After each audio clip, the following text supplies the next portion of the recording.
Hey, everybody. Welcome, welcome, welcome, welcome, welcome. I'm so glad to be here with all of you on a Saturday night. There is nowhere else I would rather be than talking to all of you on a Saturday. It's going to be a fun show tonight. It's going to be good. So hit the like button, hit the subscribe button, hit the notifications bell, and away we go. Spoken of the American century. I say that the century on which we are entering can be and must be the century of the common man. A radical redistribution of economic power. I mean, we know that racism is just a byproduct of capitalism. Everything would be all right if everything was put back in the hands of the people. We need a government that will make sure Americans are taken care of and organize the economy to serve the people, not the profits of a wealthy few. We now have the techniques and the resources to get rid of poverty. We got to start getting out there with the people. Get out of the movement and get to the masses. We need a government of action.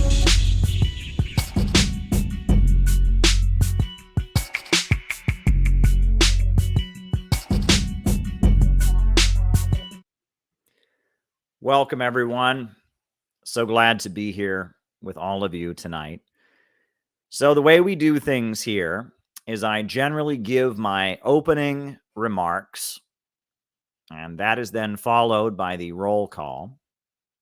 And after we find out who's on the other side of the camera, names and locations, after that, I answer your super chat questions for the rest of the night. And they're already rolling in. Civilization and its discontents. So I'm writing your super chat questions down as they come in. We got 3 so far, 2 before the show even started. And the second half of our show is me answering your questions. And that is the fun part. I do my best to give an answer to every question. It's not always the answer that people are looking for, but I do my best to give an answer to every question.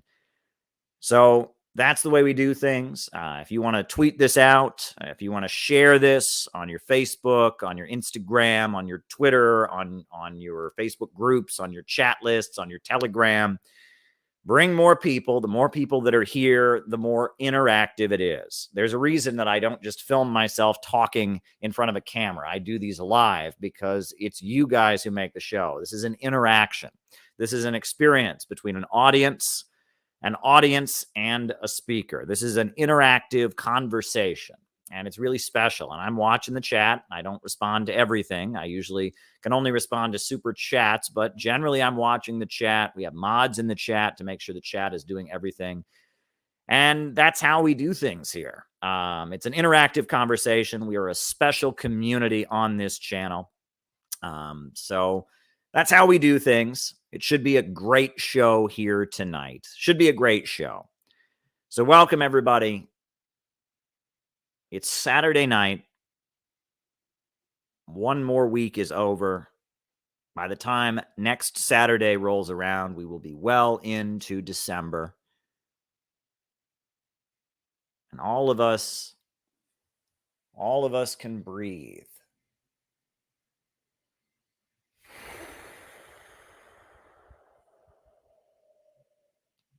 All of us can breathe. We can all just take a moment here and breathe and calm ourselves down.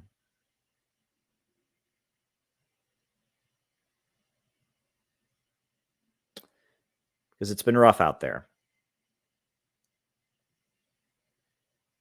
It's been rough out there for some of us. But we're still here. We're still alive.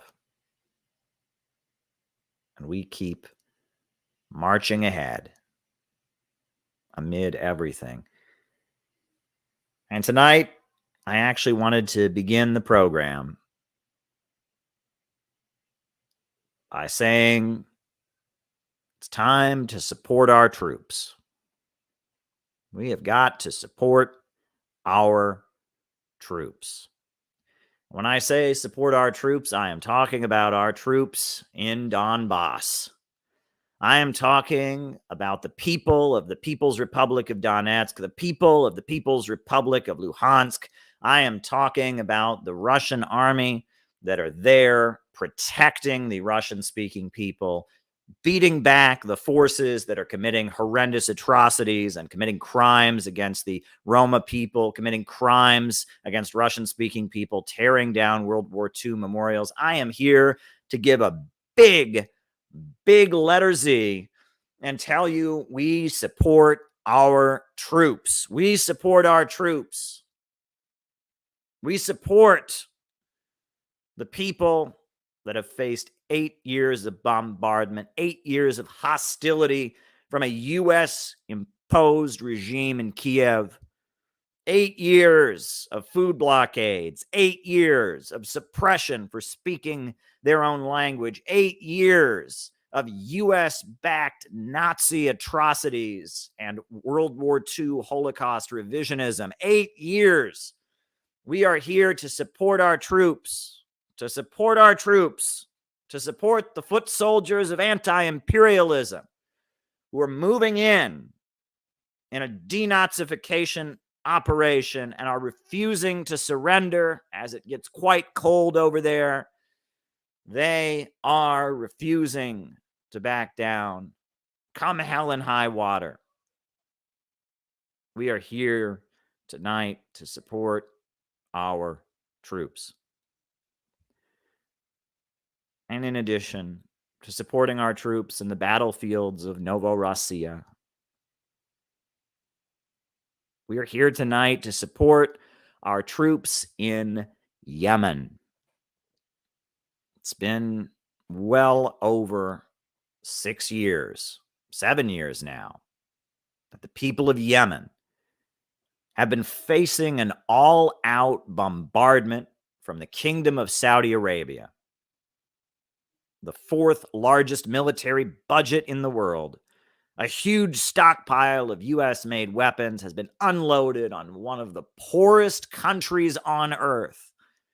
But the people of Yemen continue to resist and continue to fight back. And tonight, we are supporting our troops in Yemen.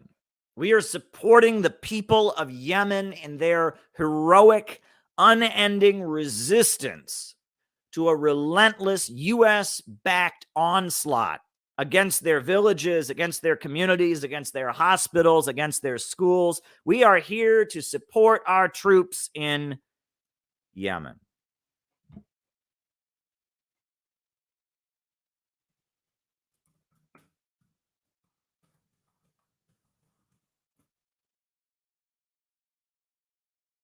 We are here to support our troops in Yemen.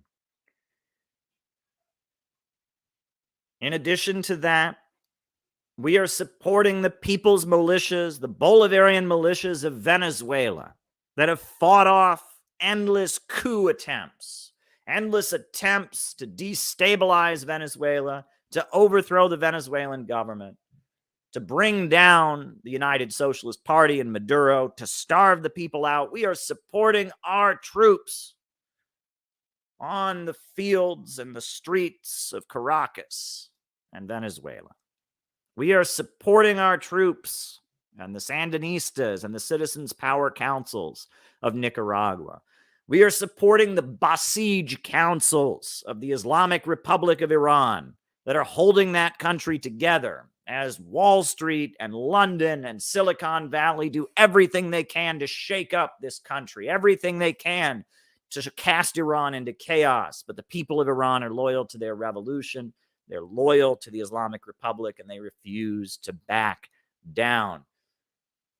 We are here to honor the memory of Fidel Castro, the great comandante who took the island of Cuba and broke it out of the global system of monopoly capitalism, who took this impoverished island and made it a country with the greatest medical school in the world, a healthcare system that is the envy of the world, a healthcare system that is very much about serving the people, wiping out illiteracy, providing jobs, industrialization. We are here to support the memory of Fidel Castro, to support our troops that have defended the Cuban Revolution from so many onslaughts.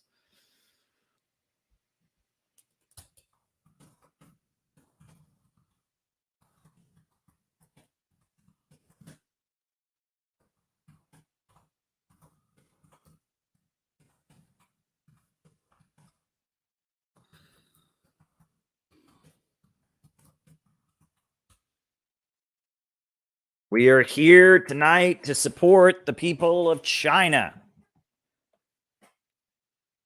and their defense of the People's Revolution that took the sick man of Asia and made it an industrial superpower. We are here tonight to support the people of the Democratic People's Republic of Korea in defense of the homeland, the fatherland, and their call for peaceful reunification with their country folk, their brothers and sisters in the South. We are here tonight to support all the forces around the world struggling against imperialism, the global system of monopoly capitalism, the system where banks and corporations dominate the planet and grind countries and whole nations into poverty in order to maximize their profits. We are here tonight to support the forces that believe in human growth, the forces that believe that human beings have the potential to get beyond all of these nightmares. And tonight, we're not only supporting those who are engaged in class struggle or battles for national liberation. Tonight, our hearts go out, our prayers go out to those working families that are struggling amid this inflation, low-wage, police state economy. Our heart goes out to those who are struggling in a battle, it seems, every week just to pay their bills, just to feed their kids.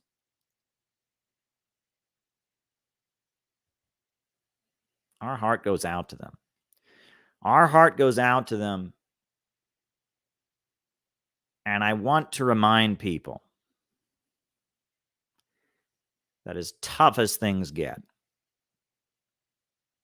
as horrible and difficult as things get,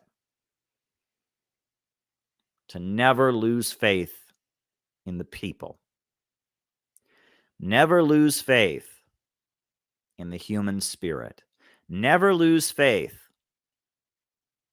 in the tool-making species, in the one life form on this planet that has been endowed by the Creator with that spark of creativity, that spark of life, that spark of invention. Never forget that ants have been making their ant farms the same way for millions of years.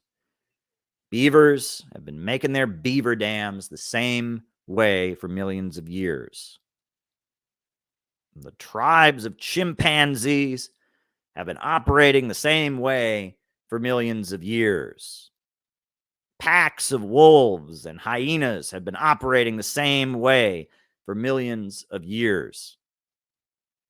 But humanity, in just 5, 6, 7, 8,000 years, has gone from hunter-gatherers in the woods to space travel, to iPhones and 3D printers, and never accept what they would have us believe, which is that human beings are just another animal.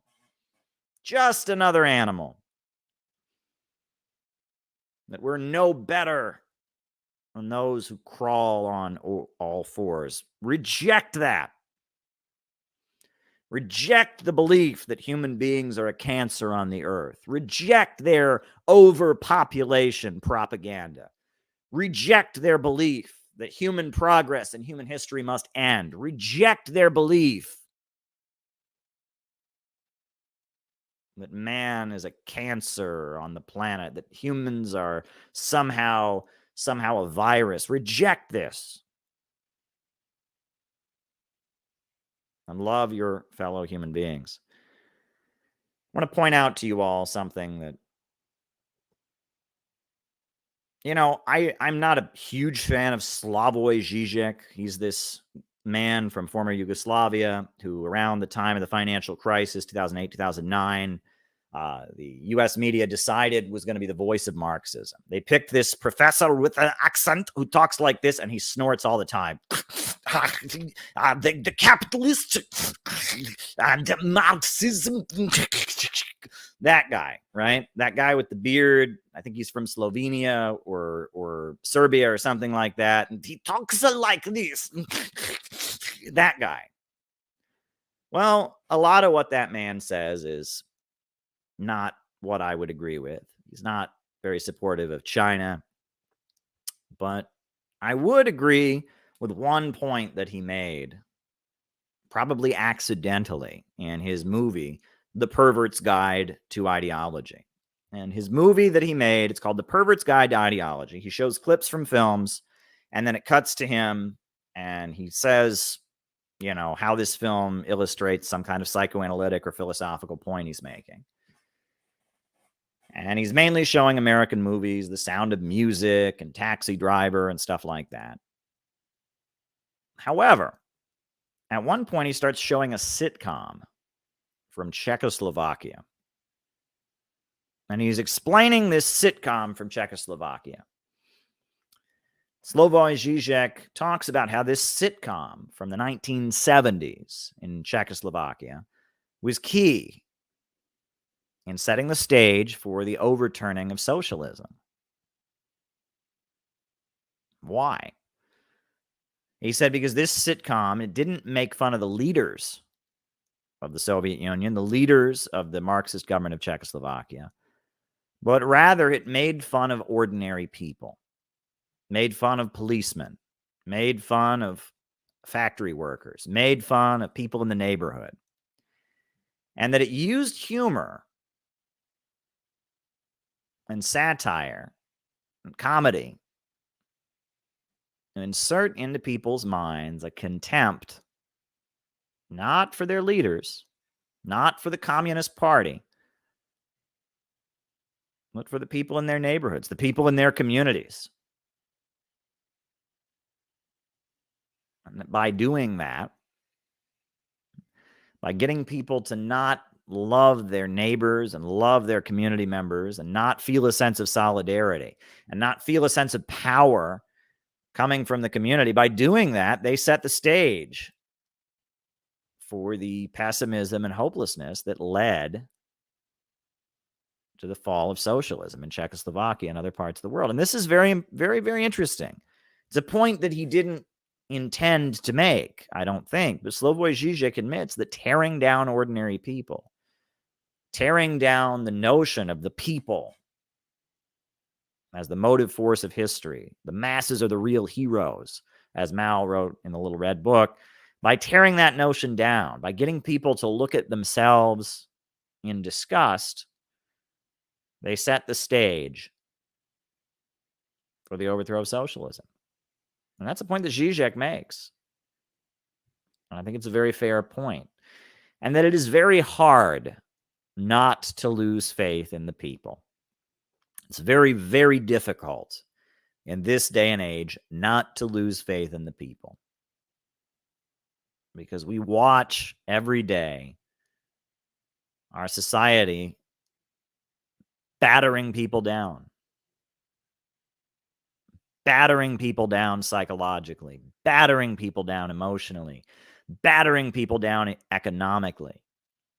When you walk through the streets of the city, I was sitting in a McDonald's the other day in my neighborhood. It's just sitting. I'm in Brooklyn. I'm not in a particularly low income neighborhood. Sitting in the McDonald's looking around, and I see so many people who look like they have been battered. They look like they have been harmed. They look injured. But the injury that they're experiencing is not physical. They don't have a broken leg or a broken arm. They don't have bruises on their face. The injury that they're bearing is psychological. They've been through that year of lockdowns, that fraud that was imposed on us. They've been through the economic devastation of their city, New York City, this prosperous center, suddenly gutted, empty stores everywhere. They've been through the inflation. And I'm looking around this McDonald's and I'm seeing people that are wounded. I'm seeing people that are hurt. I'm seeing people that are still alive and they're still kicking, but they are aching with pain. And as frustrating as people can be, dealing with people can be difficult at times. People can be very obnoxious. People can be very, very difficult to deal with. But in all times that we deal with people, we must come from a place of compassion. We must realize that the ruling class of this country has done everything it possibly can to psychologically scar and injure and brutalize and terrorize the people of this country. What they are doing to the American people right now, spiritually, psychologically, economically, politically, what they are doing is absolutely criminal. It's not the same as what they do to people in other countries with bombs and cruise missiles. It's not the same as what they do to countries like Venezuela and Cuba, where they blockade them and preventing them from getting medicine. It's a little bit more of a low-intensity operation, but they are waging an all-out war against the people of this country. And if we can't recognize that that is what they are doing, if we can't make people aware of the fact that they are right now not just at war with Russia, not just at war with China, not just at war with Venezuela and Iran, they are at war with the American working class. They are trying actively to eliminate us, to exterminate us. If we cannot acknowledge that, we are in complete dereliction of duty as Marxists. This is something that must be acknowledged. It cannot be forgotten. They are trying to destroy us. They are trying to wipe us out. Black, Latino, Arab, Asian, Christian, Muslim, Hindu, Jewish, they're trying to wipe us out. And if you deny this, and if you pretend this isn't happening, you are engaging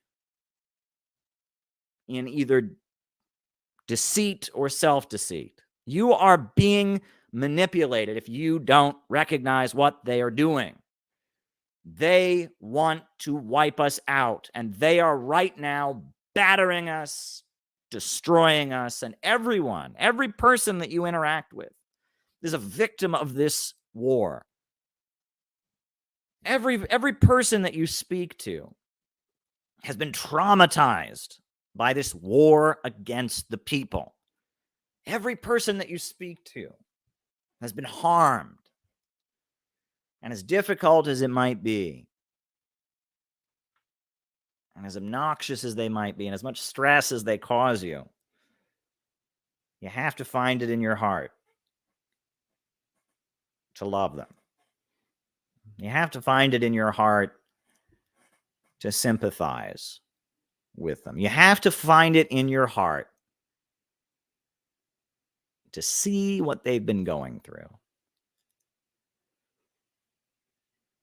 to see how they perceive the world, to understand the way they feel about things, and try to relate to them, and then, if possible, to try and win them to socialism. It's not easy. There's this whole thing people like to say about keep in your lane. They've made it very easy for you to keep in your lane. You got your headphones on, you got your phone here, and you can just keep in your lane. And the whole world can just be background noise. It could just be background noise as you keep in your lane, as you keep in your lane, as you keep in your lane, as you see a news feed that's just cultivated for you, as you look at ads just cultivated for you, you can just keep in your lane, and no one can get, nothing out there can bother you, and you can just keep in your lane, and they can program your brain as you keep in your lane. And that's what they want you to do. But I'm telling you that if you want happiness, if you want psychological peace, if you want hope, and if you want to help us get beyond the evil, decaying system that is facing us every day, you can't keep in your lane. You can't keep in your lane. You need to look upward. You need to speak to the people that you interact with. You need to listen to them. You need to try and see things from their perspective. You need to try and know the pain that they've suffered. You need to try and hear their voices. One of the things that I've been attacked for is that I have often done an exercise with the people I work with called deep listening. I teach people the art of deep listening. And I am not ashamed of having done this. And I would happily do this exercise again. And in fact, I plan to do it again before our next conference, as I'm training people, as we're getting ready, preparing for the next conference. We will do this exercise once again, and it's called deep listening. It is an exercise where two people sit together and one person talks and the other person just listens and maintains eye contact. But they don't just listen to the words the person says. They maintain eye contact with the other person. And while they listen to the words that the person says, they also look for the feelings behind those words. They look for the context that you wouldn't get if you were just hearing the person audio, if you were just reading written out what the person had said. But you sit there, and for 3 minutes, one person talks, and for 3 minutes, another person talks. And you listen to the other person and you digest what they are saying. And you take them in. You don't just have them as background noise in your universe. You really digest what the other person is saying. You really hear them. That's an important exercise. And I'm very proud that CPI does exercises like that, because people don't listen to each other anymore. People don't connect with each other anymore.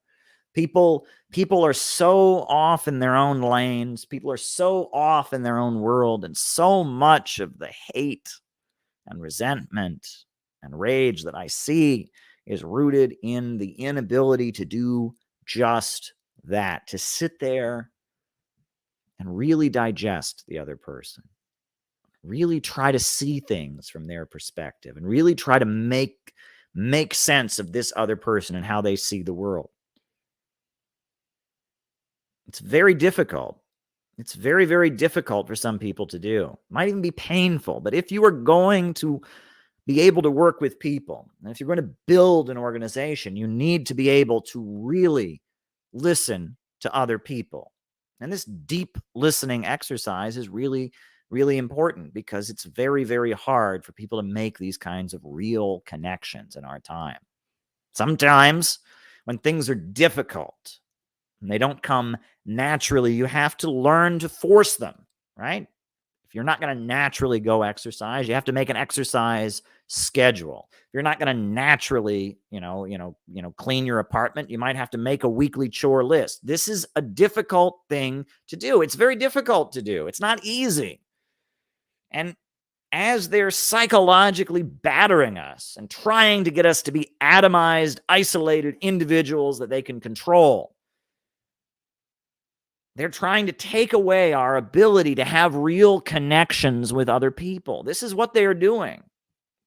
And so combating that and learning to have real interactions with other people, to really hear the other person, to really see things from their perspective, this is so important. It's so important to do in our time. And if you think that's criminal, if you think that's brainwashing, if you think that's a cult, I don't know what to say to you. It's one of the most important exercises that we do in the Center for Political Innovation trainings. Deep listening. Getting people out of their lane. Getting people to connect with other people. Getting people to hear each other's voices. This is something we should be constantly doing in our time. It's a difficult time in which we live. It's such a difficult time. You know, I was thinking about how so many of the Marxists have bought into this idea that there are too many people in the world, have bought into this myth of overpopulation. I was thinking about that today, and I laughed. I actually laughed. I started laughing because I realized that there is no way that anyone can call themselves a Marxist and believe in overpopulation.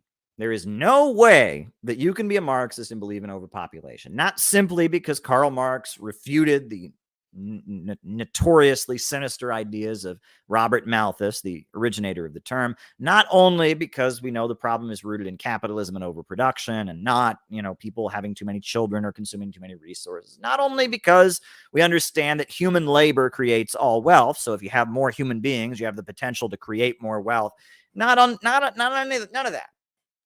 For this basic reason that has been obscured. Folks, what does the word proletarian mean? What does the word proletarian mean? Well, if you're a standard Marxist scholar, you'll give a standard answer. You'll say, well, the proletarians are the working class. They're the class of wage workers in society. Well, that's what it has come to mean. That's how Karl Marx defined it. But the proletariat, or the proletarians of ancient Rome, this is actually what the term means. It's too bizarre for me to simply tell it to you. So I actually have the definition of the word proletarian to put on the screen here. Hold on. Just got to get the definition here. I'm going to put the actual original definition of the word proletarian on the screen.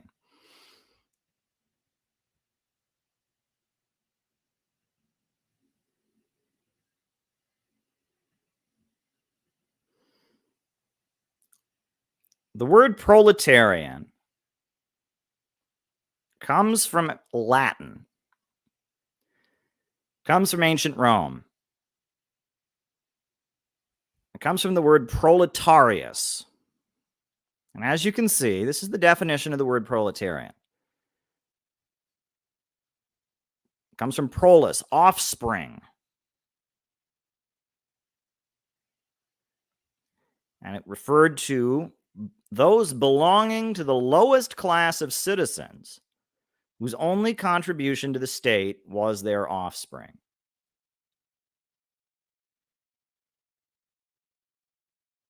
It referred to those who have children. That's what the term actually means. Proletarian means those who create offspring, from the prolus, those who have children. That is what the word proletarian actually means. It means the group of people who contribute nothing to Roman society but their own offspring, meaning those who have children are proletarians. That is what the word is rooted in. It is a word for those who have children.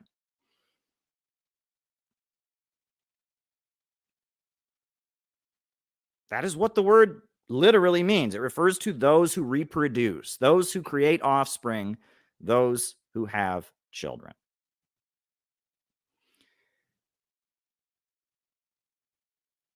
And the political movement that I consider myself to be a 21st century adherent of, it's much older than 1848 when Karl Marx wrote the Communist Manifesto.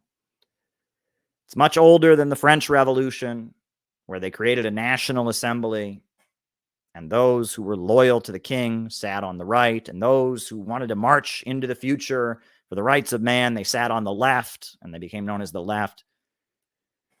It's much older than Thomas More, who wrote Utopia. Much older than all of that. The movement that I consider myself to be a part of started in ancient Rome. And it started among the proletarians. Rome was a society built on slavery. Slavery is a system where human beings own other human beings. Rome was a city-state that developed a very effective military and went around the world conquering nations and forcing them to turn over slaves as well as other forms of tribute, crops, metal goods, etc. Rome went around the world with its military, extracting slaves, extracting crops and food, extracting industrial tools from various societies. And the citizens of Rome, for the most part, were patricians and plebeians. They were landowners. And of course, they had slaves, lots and lots of slaves. But in Rome, there was increasingly,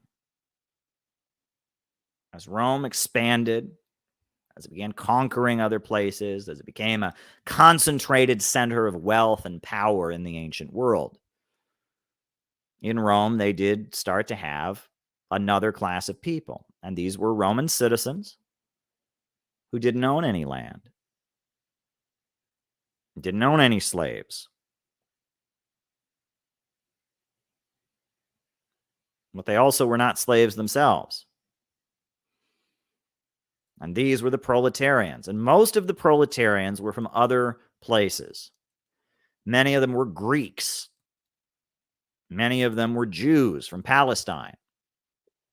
And the proletarians generally had some kind of skilled craft. They did something that a slave couldn't do. Proletarians didn't work in the fields. They had slaves to work in the fields. Proletarians, they didn't clean people's homes. They had slaves to clean people's homes.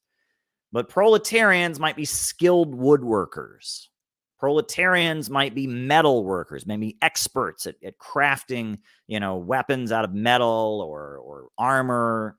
Proletarians might be doctors. Proletarians, they might be basket weavers. They had a specific skill. And because they did some kind of labor, some kind of work that you couldn't just have any slave do, they were in high demand.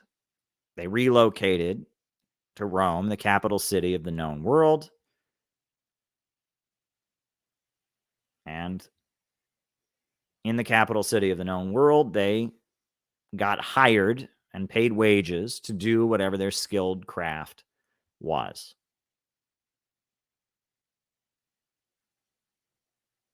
The fact that Rome had this new class that had never existed before in history, this class of wage workers, of hired laborers, proletarians, it made Roman society unique. For example, there's many accounts of some of these powerful kings from around the empire. Cleopatra, from Egypt, or some of these kings from Persia, or some of these leaders of Germanic tribes that were being courted and aligning with the Romans against other Germanic tribes that were rebelling against them. There was many stories of these mighty warriors and these great kings coming to Rome and thinking that they were going to come to a really wealthy city.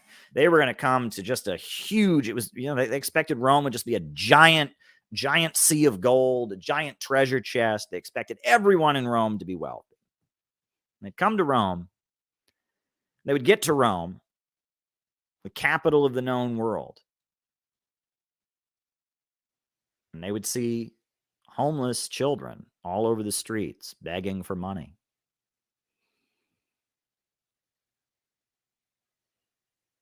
You'd see elderly people who could barely walk, sleeping in the gutters.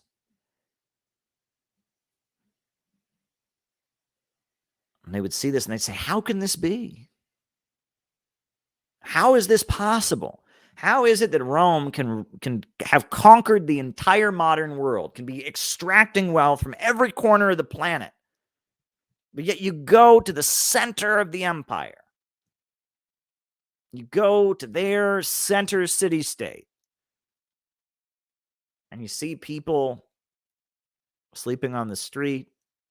You see people begging so they can eat. You see crowds of homeless children stealing from people and being chased around by soldiers. What in the world is going on here? How does this make any sense? It didn't make any sense. At that time, the known world had the system of slavery, and every slave has a place to stay. Every slave is the property of somebody. Some of the world was gradually moving toward feudalism, and every serf, every peasant has a place to stay. But Rome had a proletariat, had a working class. And what makes the working class unique is, as Karl Marx explained in 1848, their very existence is precarious. They only work so long as they can sell their labor. And they only can sell their labor so long as profits can be made from it. And proletarians, unlike slaves and unlike peasants, can become unemployed. And when they become unemployed, they can no longer pay the rent for the place in which they live. They can no longer purchase the food that they need to eat. And so that's how it was possible that in this great city of Rome, in the center of this empire, you could have hungry, starving people on the streets. You could have elderly people sleeping in gutters. You could have homeless children running around in mobs, stealing from people and being arrested and killed. This was something that didn't make sense to most of the world. We know, thanks to the great writer Michael Parenti, that Julius Caesar, the Roman general, the imperator, he rose to power in Rome as a champion of the proletarians. That he wanted to change the nature of the Roman Empire so that it had a different relationship with the world. It was bringing development to the other city-states and trading hubs around the empire. That he wanted to change the nature of the Roman Empire so that it could be sustainable. But that Julius Caesar was stabbed to death on the Ides of March 15th, 44 BC. And that after Julius Caesar was killed, there was a civil war. And then Julius Caesar's nephew, Octavian, proclaimed himself emperor. And from then on, Rome was no longer a republic. Rome was an empire. It was ruled by an emperor, by a monarch. And the Romans believed that their emperor was a god-man. He was a god in human form. And that Rome after the fall of the Republic, after the assassination of Julius Caesar and the wars that followed. From then on, Rome was ruled by a monarch. And we know that a few decades after the assassination of Julius Caesar, about a century later, among the proletarians of Rome, there emerged a new mystery religion. And this is interesting. In ancient Roman society, every job had its own religion. And this is a very strange thing, but you can read about the ancient Roman mysteries, the ancient Roman mystery religions or mystery cults.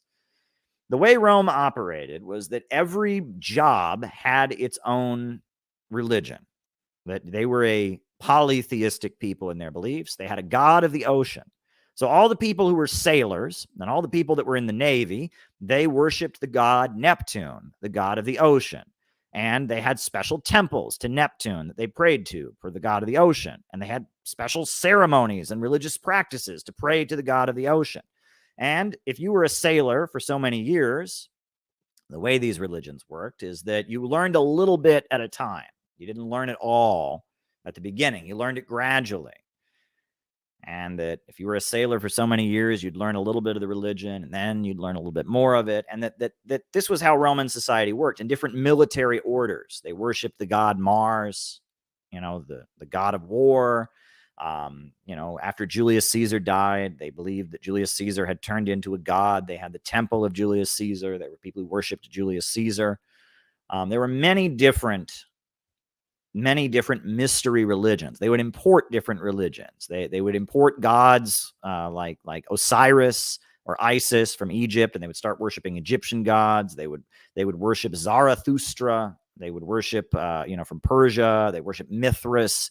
There were many different mystery religions or mystery cults in Rome. Religions that all the details of them were not apparent at the beginning, that it was only for people of certain professions, right? Certain trades, certain professions, certain government positions, certain parts of the military had certain religious beliefs, and certain religious practices. This was how Roman society was set up. And that apparently Christianity began as the religion of the proletariat. That's actually how it started. If you want to learn about this, you can read Karl Kautsky's great book, The Foundations of Christianity. Christianity began as the religion of the proletariat.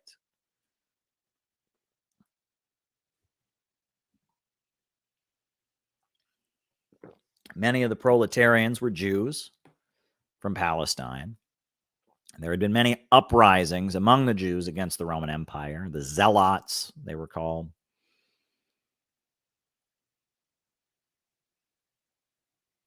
And in ancient Rome, many of the proletarians began worshiping a man god, a god in human form, called Jesus of Nazareth, who they believed was a carpenter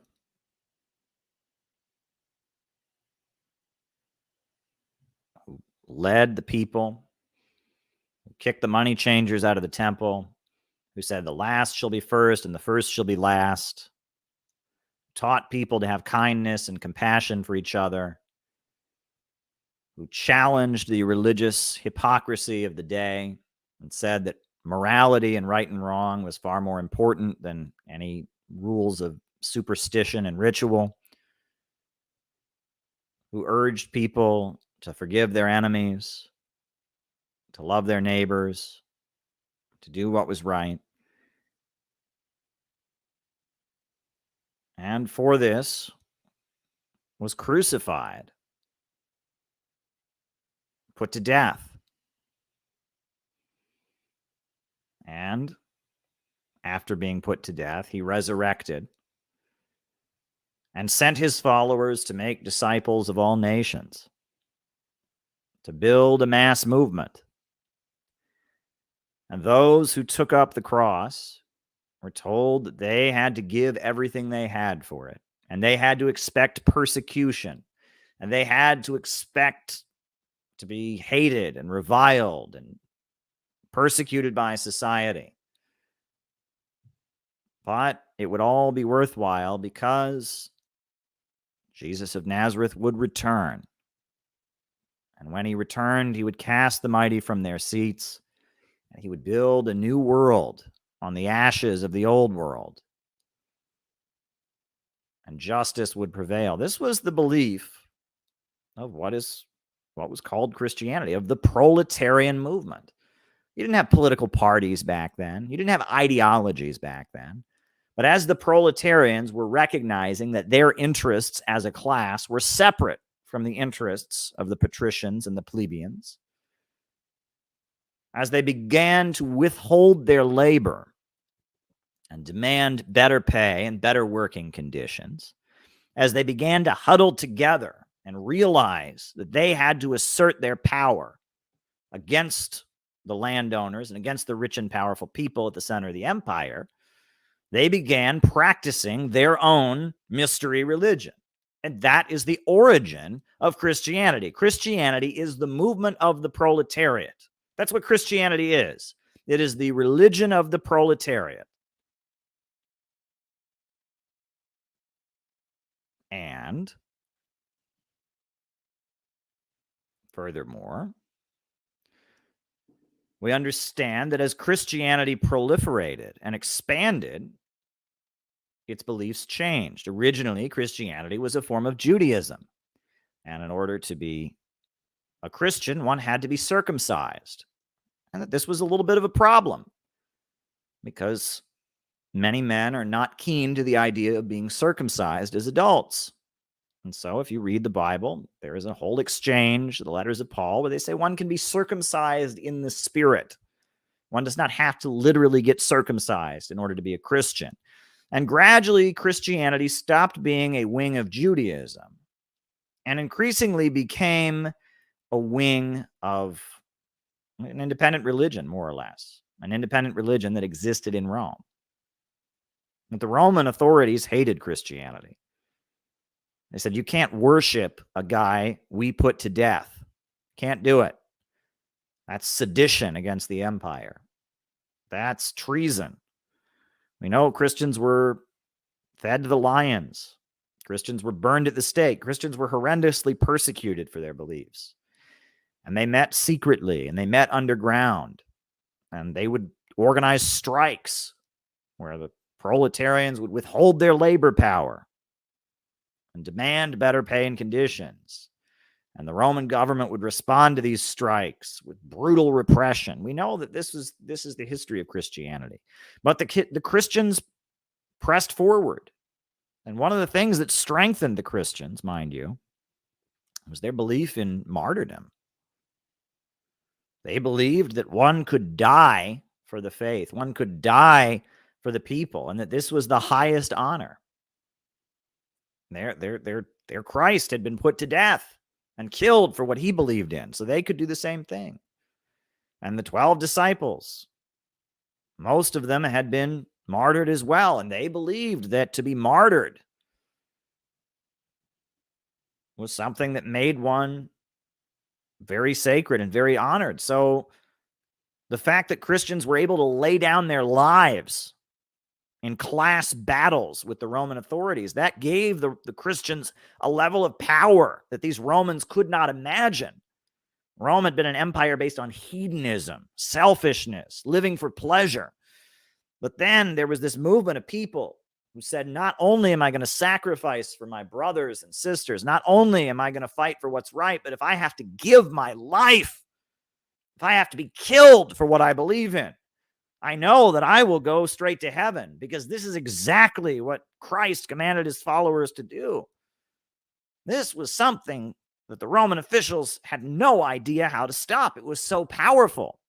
And for hundreds of years, the Romans were trying to stamp out Christianity, stamp out this movement of the proletariat, but they couldn't do it. People were converting to Christianity. Christian movements were expanding.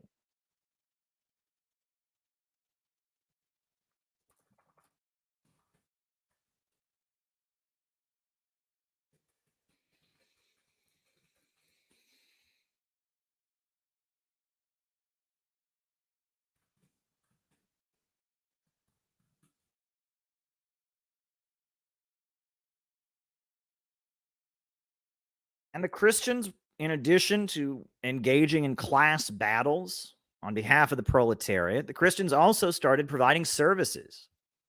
They built orphanages. The first orphanages were created for proletarian children. So if a proletarian child, if their parents died or their parents were hungry and unemployed, there were places. You didn't have all these children running around the streets.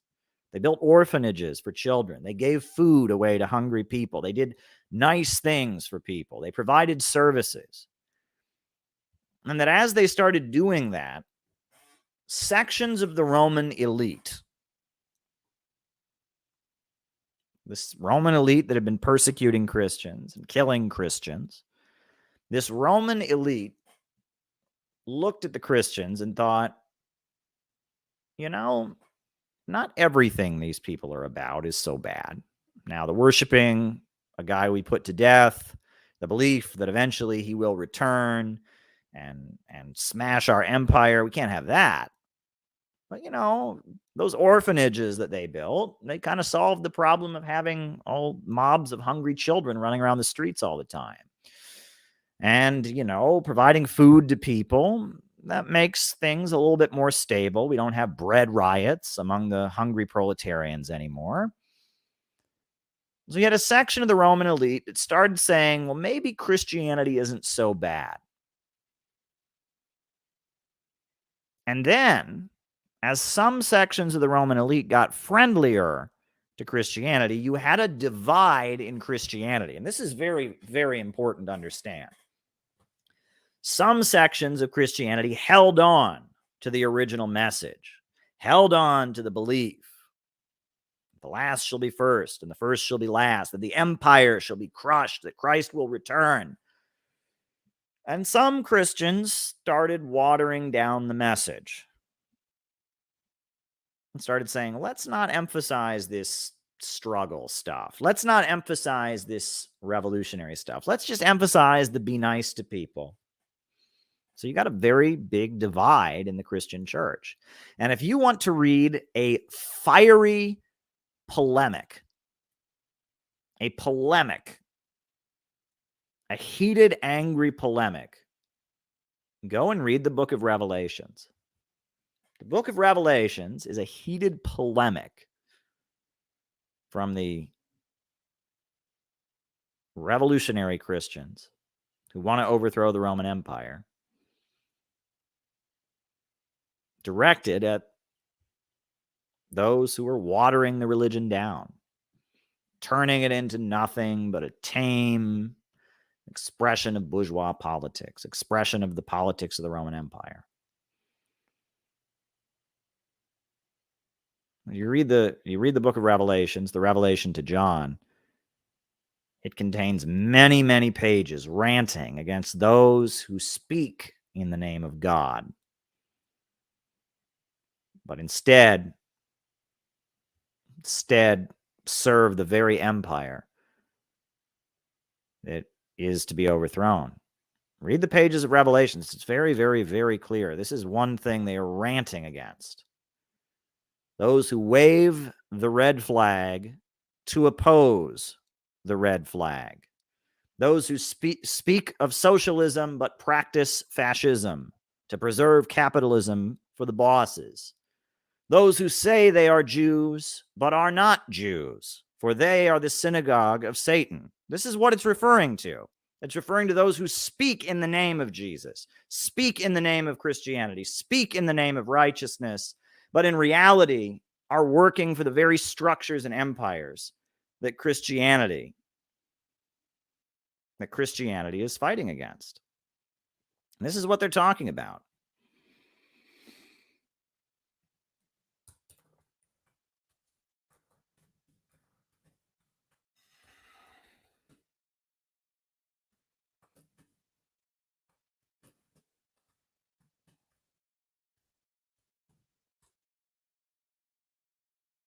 This is what they're talking about.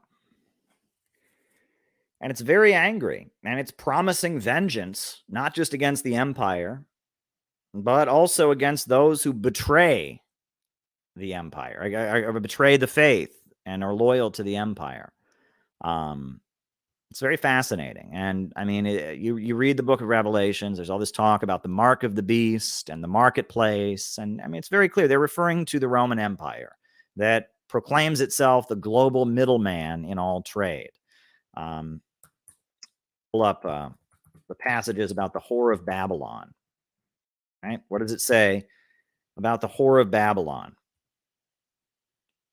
Right? It says, and there came, this is Revelations chapter 17, and there came one of 7 angels that had 7 veils and talked with me, saying unto me, Come hither, I will shew unto thee the judgment of the great whore that sitteth upon many waters, with whom the king of the earth has committed fornication, and the inhabitants of the earth have made drunk with the wine of her fornication. So he carried me away into the spirit into the wilderness, and I saw a woman sit upon a scarlet-colored beast full of names of blasphemy, having 7 heads and 10 horns. And the woman was arrayed in purple and scarlet color, and decked with gold and precious stones and pearls, having a golden cup in her hand, full of abominations and filthiness of her fornication. And upon her forehead was written, Mystery, Babylon, the Great, the mother of harlots and abominations of the earth. And I saw the woman drunken with the blood of the saints, and with the blood of the martyrs of Jesus. And when I saw her, I wondered with great admiration. And here in the mind which hath wisdom, the 7 heads are 7 mountains on which the woman sitteth. And there are 7 kings, 5 are fallen, and 1 is, and the other is not yet come. And when he comes, he continue a short space. And the beast was, and is not, even he is the 8th, and is of the 7th, and goes into perdition. And the horns which thou saw are the 10 kings, which have received no kingdom as yet, but received power as kings 1 hour with the great beast. And he said unto me, The waters which thou sawest, where the whore sitteth, are peoples, and multitudes, and nations, and tongues. And the woman which thou sawest is a great city, which reigns over the kings of the earth. It's very clear this is about the Roman Empire. It's very clear this is about the Roman Empire.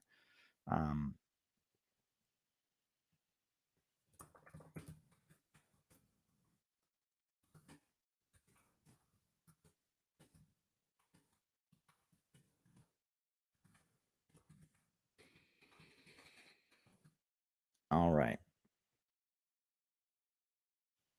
And that is what they were talking about. And this is very ironic, because eventually we know that Constantine, the Roman emperor, converted to Christianity. The story goes that Constantine had a dream. And in the dream, he saw a cross, and he heard a booming voice that said to him, Under this sign ye shall conquer. And we understand that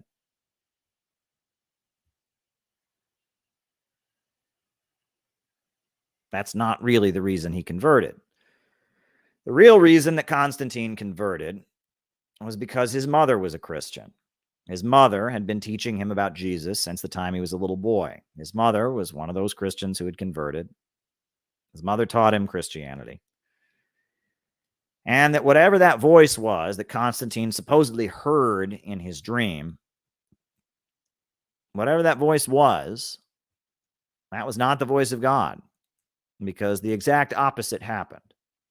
Almost as soon as Rome converted to Christianity, it began to fall apart. The Roman Empire, as it became Christianized, began to fall apart and deteriorate. And that the book, The City of God, by St. Augustine, which is considered to be one of the most important texts of Christianity, is written from a defensive point of view. And it's written defensively because of the fact that the huge, mighty empire of Rome collapsed almost as soon as it adopted the Christian faith.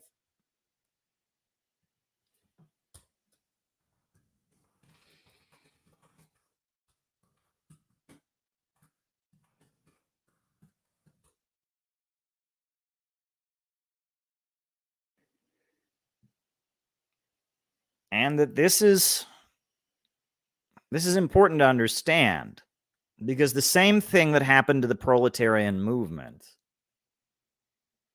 in ancient Rome happened to the proletarian movement in Europe. Just as the Christianity of the proletarians became adopted by the imperialists and watered down and turned into a vehicle to try and stabilize a dying empire, the Marxism of Karl Marx and Friedrich Engels was gradually transformed into social democracy and social imperialism. And that this process played out once again, that as imperialism was in ascendancy, the revolutionary movement of the proletariat that Marx had pushed became a vehicle for stabilizing the empire. We saw this play out. And that Bolshevism took Marxism out of Europe. And that Bolshevism was the first step of Marxism out of Europe. The Bolsheviks, with their theory of imperialism, the highest stage of capitalism, with their practice of building a party of new type, Bolshevism was the first step out of Europe. And then the rise of Stalin and 20th century socialism, 5-year economic plans, the socialist model that emerged in the Soviet Union, eventually China, Cuba, and other countries in the 20th century. That was the next step out of Europe. And then, while the Soviet Union was declining, you saw Deng Xiaoping theory and China adjusting its socialism to be socialism with Chinese characteristics. You also saw a number of non-Marxist socialist revolutions happening in the world. You had Islamic socialism led by Gaddafi. You had the Islamic Revolution of Iran. It was not capitalism, but Islam. You had the Sandinistas in Nicaragua, Christianity, socialism, and solidarity. You had Ba'athist Arab socialism that embraced Islam despite pushing for a secular government. You saw the Juche ideology and Kim Il-sung and his breakthroughs about building a unique socialism for the Korean Peninsula. And we saw Marxism taking yet a further step out of Europe. And now, as we enter the 21st century, with Bolivarian socialism, with the axis of resistance in the Middle East, with socialism with Chinese characteristics, the Belt and Road Initiative, the Eurasian Economic Union, we are seeing a whole different socialism. It's not the socialism of early Christians in Rome. It's not the socialism of Marx and Engels. It is a new formation. It is an attempt to break with the dehumanization, the alienation, the atomization of Western society.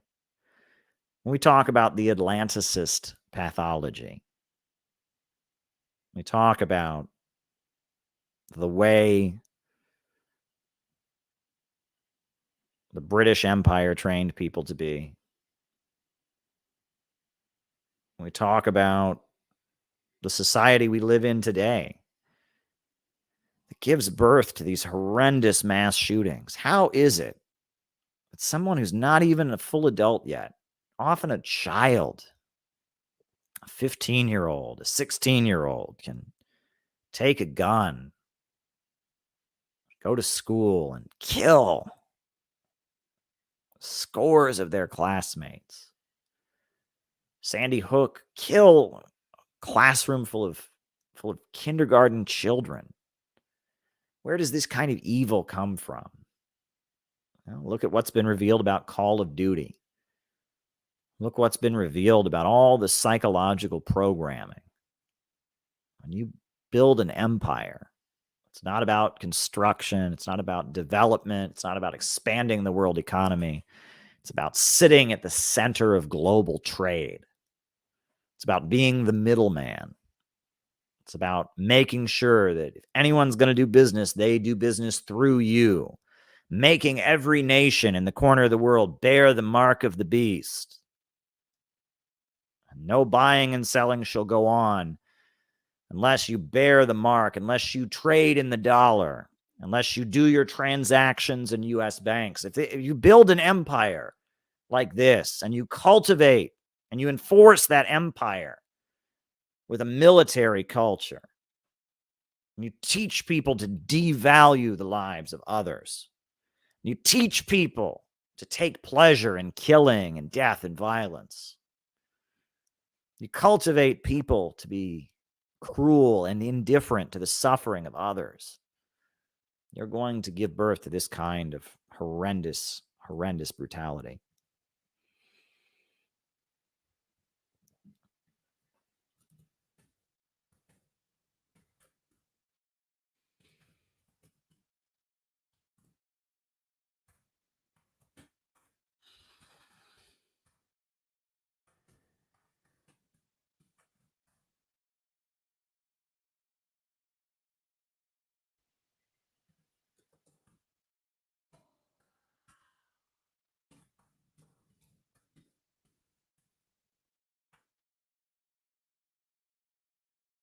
You're going to give birth to this kind of brutality. We shouldn't be shocked that we live in a society that gives birth to so much brutality like this. We shouldn't be shocked.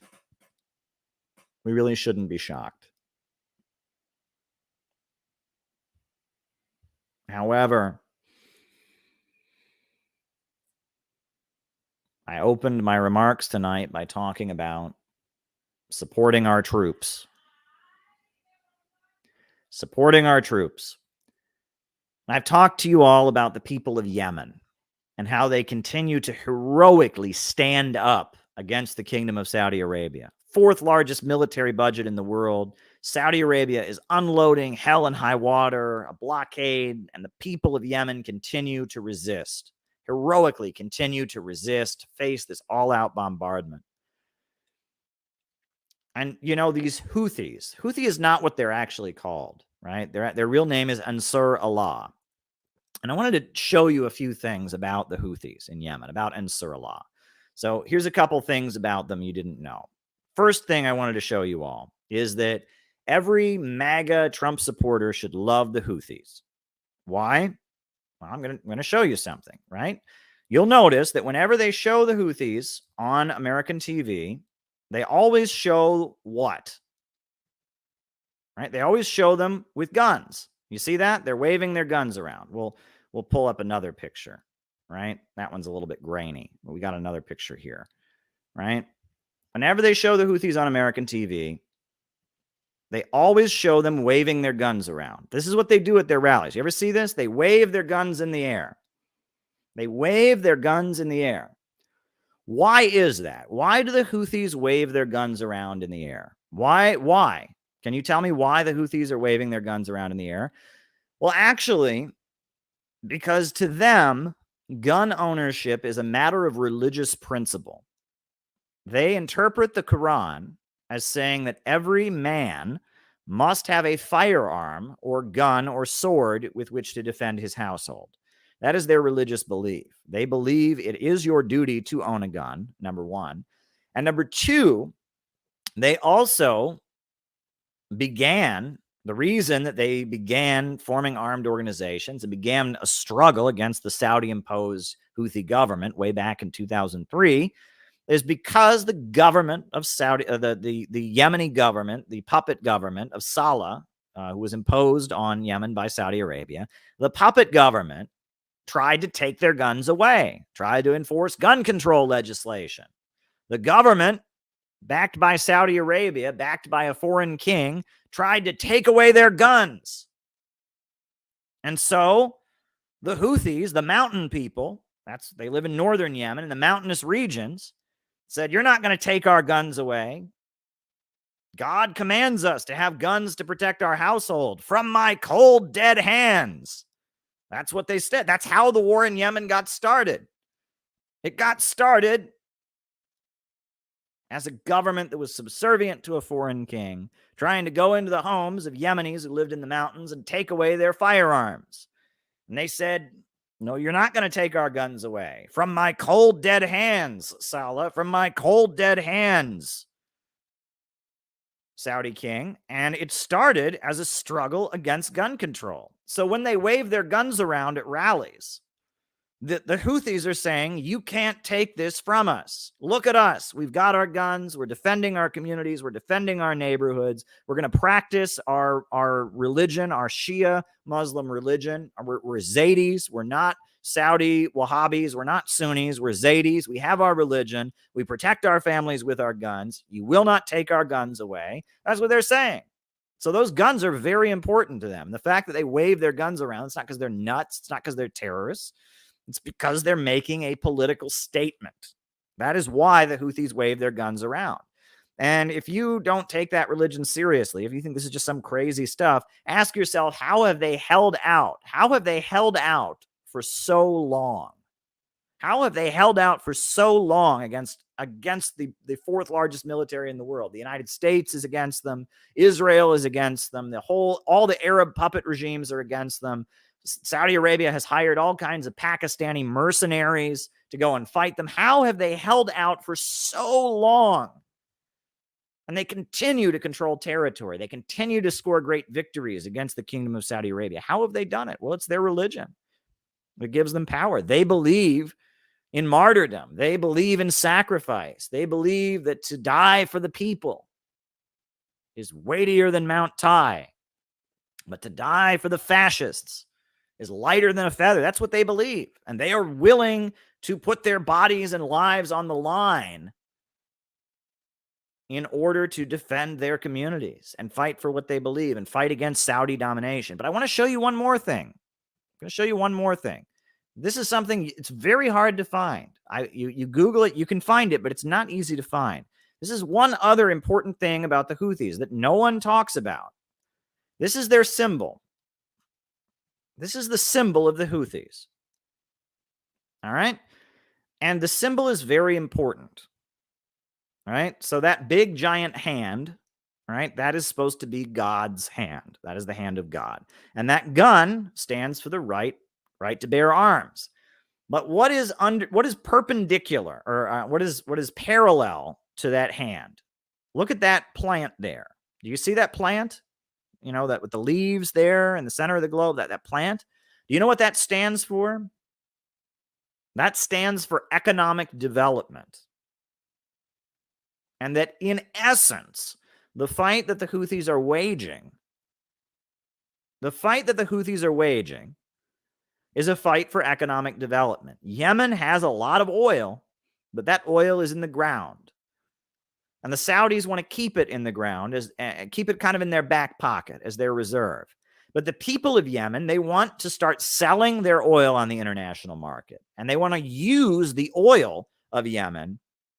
They want to use it to build up their economy. They want economic development. They want there to start being fields of wheat in the deserts. They want there to be power plants bringing electricity to the country, to the mountainous regions where the Houthi Ansar Allah organization is based in northern Yemen. They are in a coalition with what's called the Southern Movement, the people who want to restore the Democratic People's Republic of Yemen in the south, right? Southern Yemen used to be a Marxist-Leninist communist country, and that was overthrown. But now there's something called the Southern Movement that wants to bring communism back to southern Yemen. And northern Yemen, they want to have an Islamic republic. They want to have a Shia Islamic republic, and they want it to be like a federation where they can do their Muslim thing in the northern regions. South Yemen can have Marxism, Leninism, and socialism. Other regions, they want regional autonomy, but a united central government that will preside over the economic development of the entire nation. That is what they are fighting for, and that is all laid out in this logo. This is the symbol of the Yemeni resistance. This is the symbol, right? You see that with the gun, with the shaft of wheat. This is what they are fighting for. Yemen is the Vietnam of our time. Mao Zedong said that when the people of a small country, can surely defeat aggression by a big country, but only if they dare to rise in struggle. Right? Let me pull up the whole quote from Mao. People of a small country can surely defeat aggression. Here we go. What did Mao say? This is one of Mao's most important statements. What did Mao say? What did Mao say? Mao said,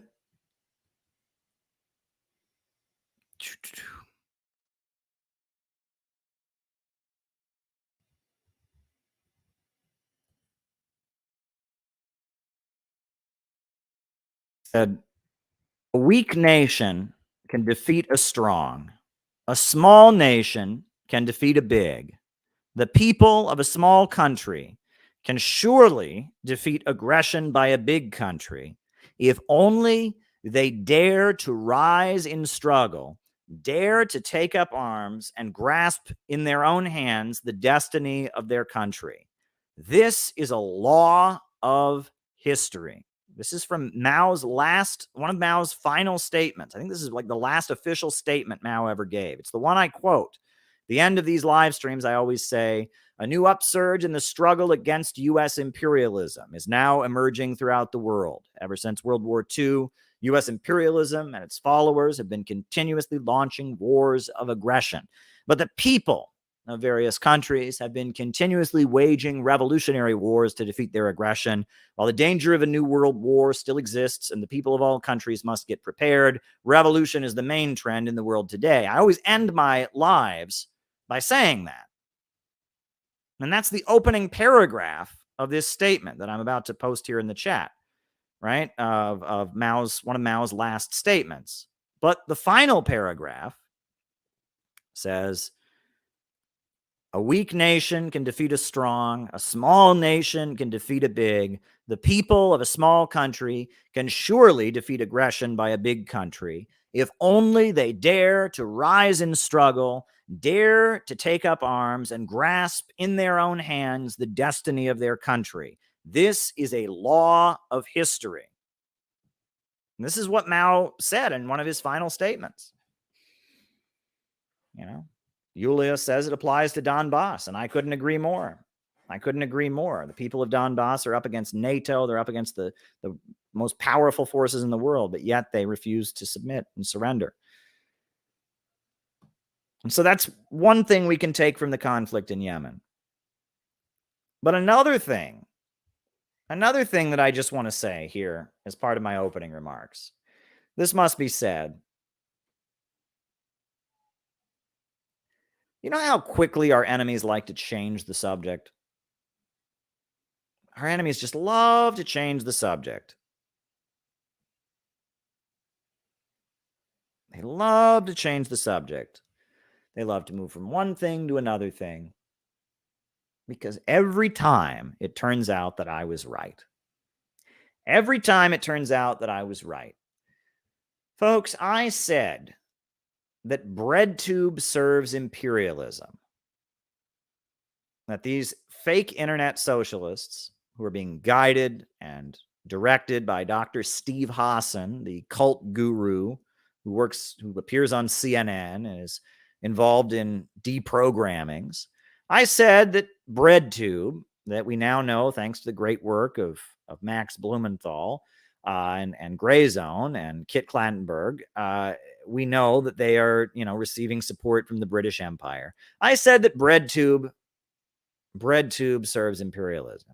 And they, oh my God, you're saying the only reason anyone would disagree with you is because of the CIA. No, it's not what I said. I said the reason that these people that have no history in the socialist movement, no history of activism, and no understanding of Marxist theory are suddenly pumped at us, and we're told that this is what Marxism is their cancel culture, destructive, pessimistic, message, that this is what we're supposed to believe is socialism is. The reason that they're pumped at us is because they're being supported by the power structure.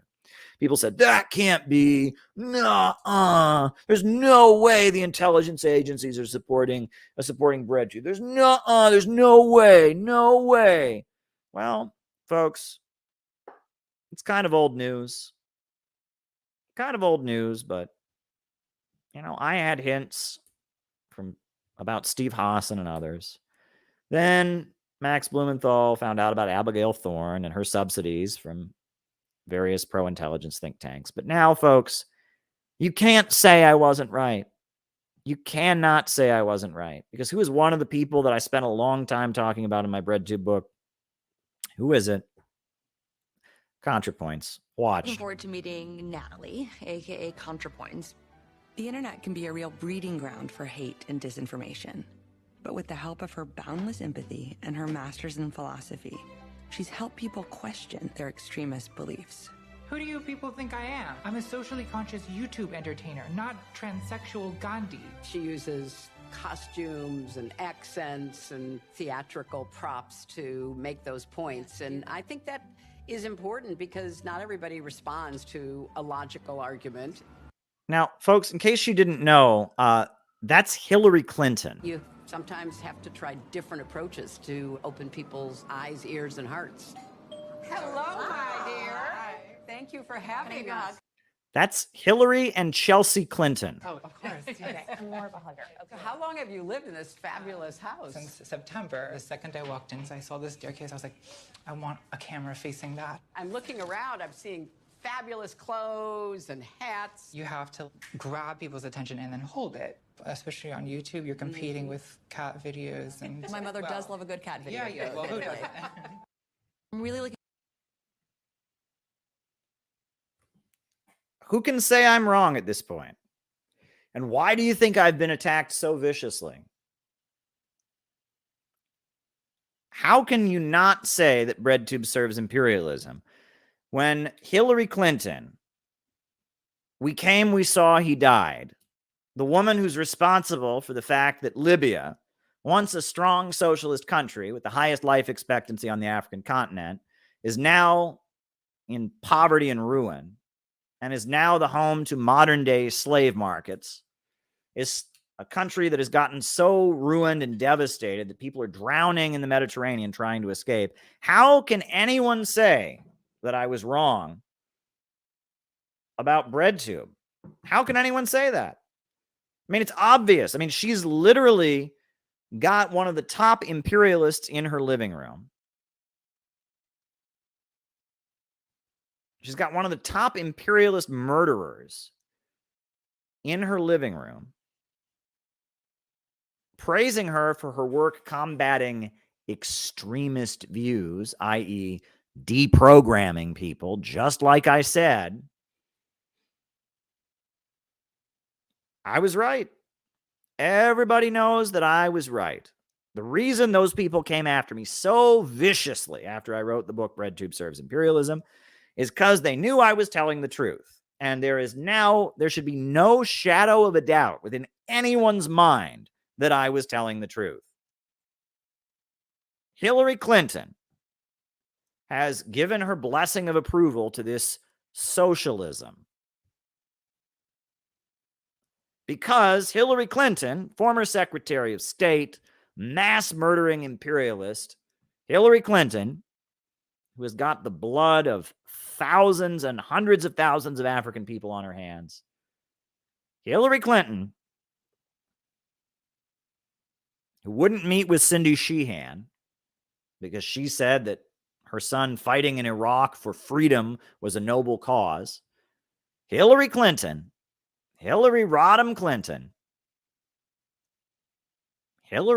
Clinton has praised, not only done a whole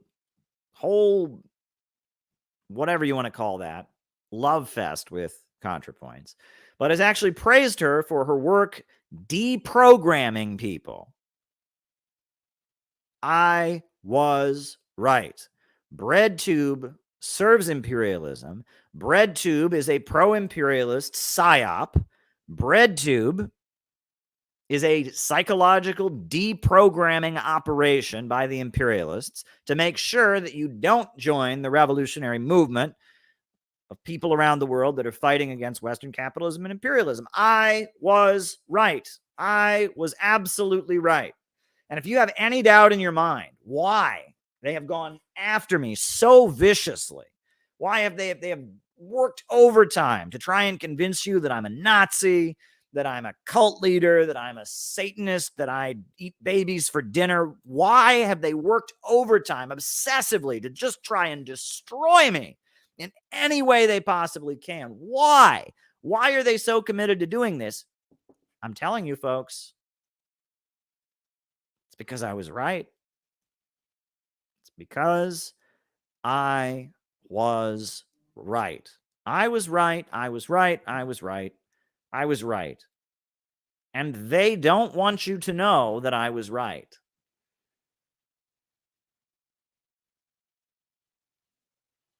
Ever since I wrote the book BreadTube Serves Imperialism, more and more evidence has been trickling out, confirming the fact that I was right. I told you all the truth. I told you all the truth. I told you the truth. I was right. I told you all the truth, and I put myself in the firing line. I made myself the face of this truth. And I did these broadcasts, and I debated these people, and I debunked these people, and I corrected these people, and I stood up to these people. And I appear in my job, I work in Russian media, exposing the lies of American imperialism. And I told the truth, and I've made myself the face of the truth, and in that way, I've made myself a target. I've made myself a target. I've made the greatest mass murderers in this world, the greatest liars in this world, the greatest exploiters and bombers and anti-human elements in this world. I have made them target me. I have put myself in the firing line, and I continue, no matter how hard they come at me, to keep going. I took a little break. I needed a break, and then I came right back. And they told you I was a Nazi, and I kept going. And they told hundreds of thousands of people that I hate Jews and I want to kill all the Jews, and I'm a Nazi, that I'm a white supremacist, and I kept going. And they told you all kinds of horrible things about me that are obviously not true, and I kept going. And they've come after my family members, and they've come after my relatives, and I've kept going. And they've dug into my personal life, and they've dug up all kinds of personal private things and spewed them all over the internet, and I kept going.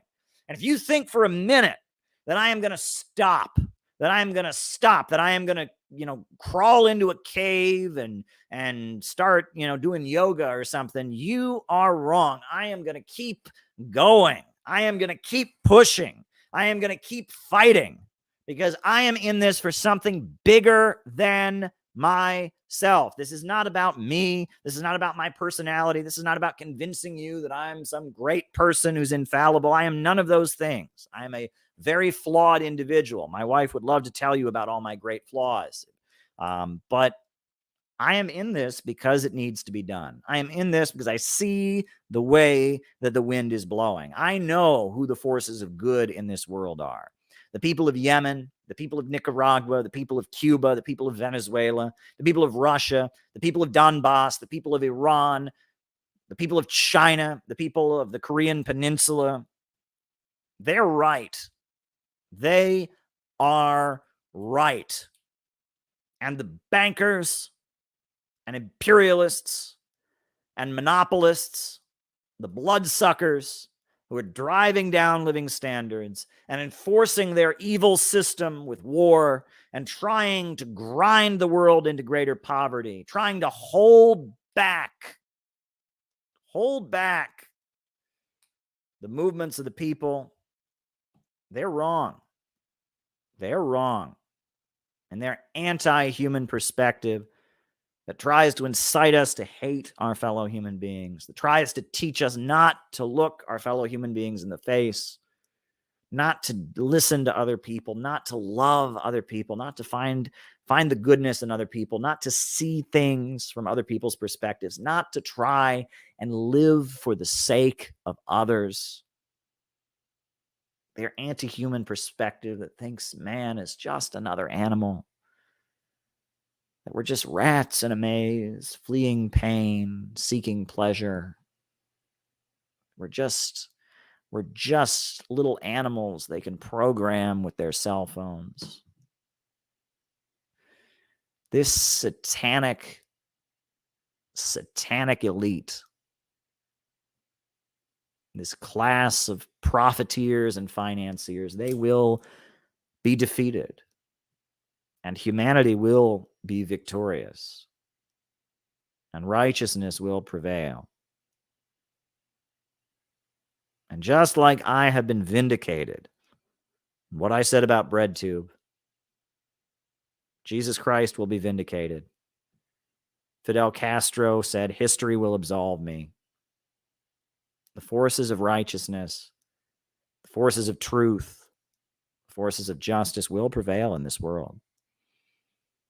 The forces of evil will be defeated. That ends my opening remarks for tonight. So we'll start doing names and locations. What does this mean? Caleb, do you ang? What is ang? I don't know what ang is. What is that? What is that? Can someone explain what that is? I don't know what that is.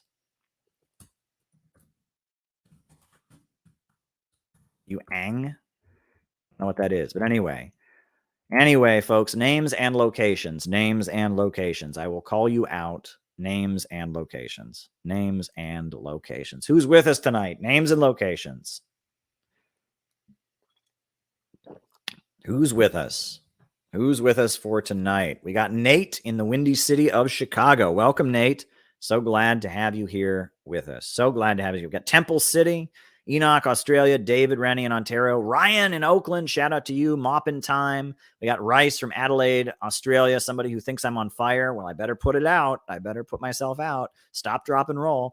JT24 in Mississippi. Carlos in Mexico. Monterrey, Mexico. We got Randall Wilson, Jenny Lynn from Cincinnati. We got Jason Hunt in Bridgeport, Connecticut, Stephen Ann in Georgia, Jared from Virginia, Toronto. We got David Fox in Bendigo, Australia, Alex from Brazil, William Kane in Gateshead, England, Auckland, New Zealand, Kieran from San Diego, much appreciated, Heidi in Edinburgh, Scotland, Maddie in California, Casey in Arkansas, Hendricks in Austin, Jim in Harrisburg, Bob Troy in New York, Arizona, Che Guevara, Peter from Melbourne. You're a gun. Well, there you go. All right. Oh, Caitlin from Chicago. Shout out to you, Caitlin. Always good to have you with us. David Muller in Columbia. Lori Spencer, ang me. They ought to, I don't know what that means, but anyway. Mike in North Carolina. Jenny Lynn, Sena in Italy. Adri in Indonesia. Wow, in Indonesia. Very good. Melbourne. Very, very good. All right. We got Micah in Las Vegas. We got Cleveland Pirate Alex. Very, very good. We got Harold in Raleigh, North Carolina is with us. Welcome. We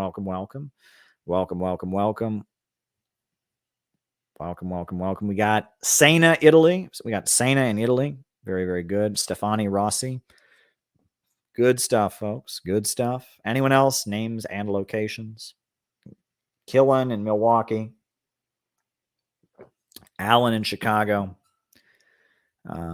We got Puerto Rico. Diego is in Puerto Rico. That's pretty cool. Welcome. So good to have you. Right? What else? We got Peter in Rhode Island. Very good. Good to have you. We got Sergey in Germany. Welcome, Sergey. So there we go. Right? I listen from Mexico. Very good. Very, very good. Excellent. Excellent, folks. So good to have you with us. Folks, be sure to hit the like button, hit the subscribe button, hit the notifications bell. Always a pleasure to have you do that. In addition to hitting the like button, hitting the subscribe button, and hitting the notifications bell. Yulia's in Long Beach. Welcome. Rob is in Mexico. In addition to doing that and hitting the like button, the subscribe button, and the notifications bell, there's a couple other things you can do if you want to help us out. Might as well just make a few of those announcements right now, right? So one of those things is to support us on Patreon. The next patrons-only stream is going to be on December 1st. December 1st, we will be having a patrons-only stream. If you want to be part of the patrons-only stream taking place on December 1st, you just have to sign up on Patreon. And so that is the link to sign up on Patreon. We can always use the support our work on Patreon. In addition to that, you can join the Center for Political Innovation because we have some exciting plans coming up. We just had a meeting today that was an awesome meeting. It was a great meeting. Great folks were there.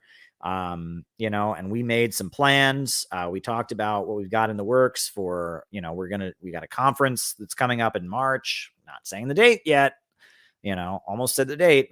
I said the month, but we're going to have a conference in March, but not telling you the date. And I'm excited about that. We're having a conference in March. And we also have some, proposed operations to carry out, some new books we're working on, and these are good things.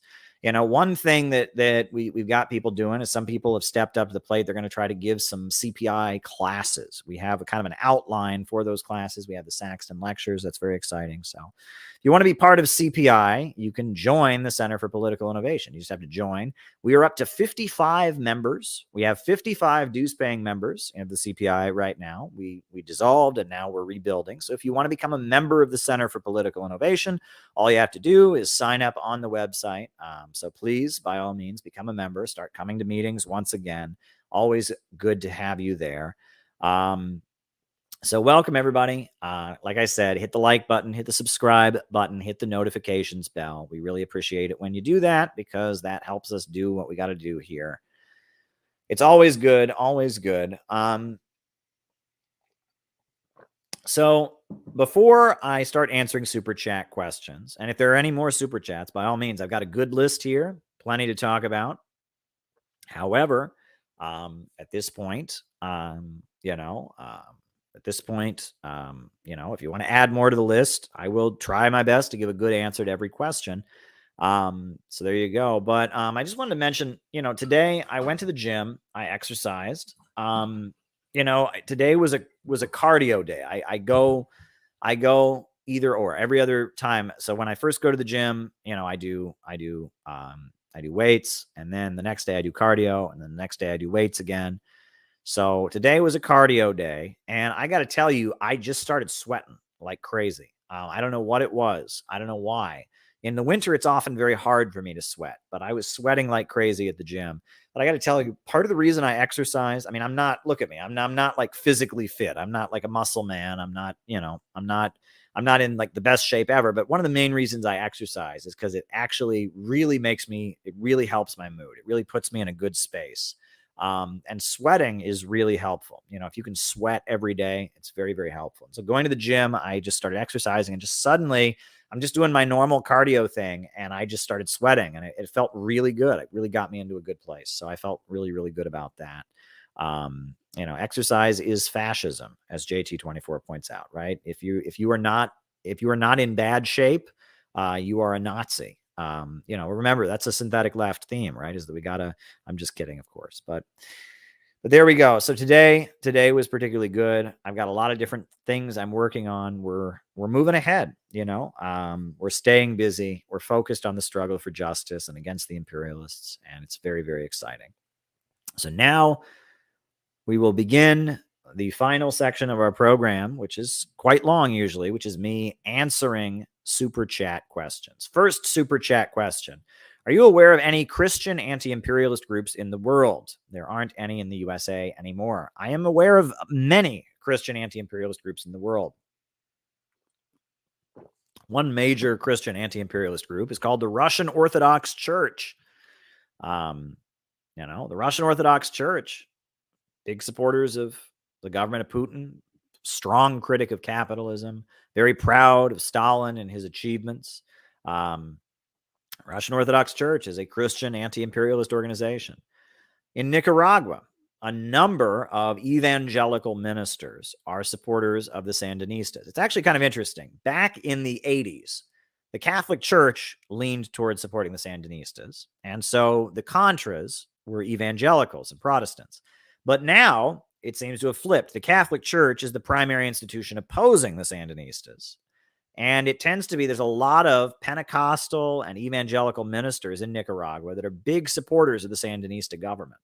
A lot of them, and especially among the indigenous people. There's a lot of indigenous people in Nicaragua that have converted to being evangelical Christians and are big supporters of the Sandinistas. Alcoholism is a big problem in Nicaragua among men, and the Pentecostal churches they discourage the drinking. And that's been very meaningful in a lot of communities. And in Nicaragua, you have a lot of evangelical ministers that are socialists and anti-imperialists and supporters of the Nicaraguan government. And in Venezuela, you have that too. Not as much, but you have it.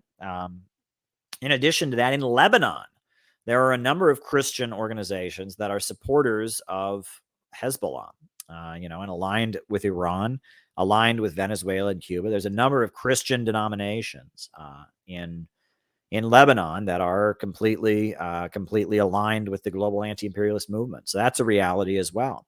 In North Korea, there are a number of Christian churches that operate in North Korea that support Kim Il-sung, that hate U.S. imperialism, that say prayers in support of Kim Il-sung and against U.S. imperialism. There are whole regions of North Korea that are predominantly Christian. So yes, there are Christian anti-imperialists in the world. And that is absolutely the situation. You wouldn't know it. They've made a big point of trying to keep you from knowing about it. And most of them are in non-English speaking countries and are in anti-imperialist countries. But yes, they exist. Absolutely, they exist. In Iran, I attended church on Sunday at the Armenian Christian church in downtown Iran, downtown Tehran. And in Tehran, at this Armenian Christian church, they had a priest who sat down with me. We talked. He spoke English very well. And he was very much an anti-imperialist, a big opponent of Israel, a big opponent of American capitalism, an admirer of the Islamic Revolution and Khomeini, a big critic of American culture and society. So yes, they do exist. Yes, Christian anti-imperialists do exist. Unfortunately, in the United States, they've been obscured. But it is our job to change that. And it's on you, Gavin, as a Christian who knows the truth and is an anti-imperialist. It's on you to start spreading that message. It's on you to do that. You have to bear witness to the truth. So, yeah, there are a lot of Christian anti-imperialists in the world today, a lot of them. And I would say that imperialism, as it moves into this woke direction, and as it starts pushing the alienation and the cultural and social liberalism, I think there's more of an opening for more and more Christians to become anti-imperialist, a religious party in DPRK. So there you go. I think there's more of an opening for Christians to become anti-imperialist. So there you go. Kautsky's theory of anti-imperialism. Well, in Lenin's book, Lenin wrote a book called Imperialism, the Highest Stage of Capitalism. And in that book, he polemicizes. There is a chapter polemicizing against Karl Kautsky, the leader of German social democracy.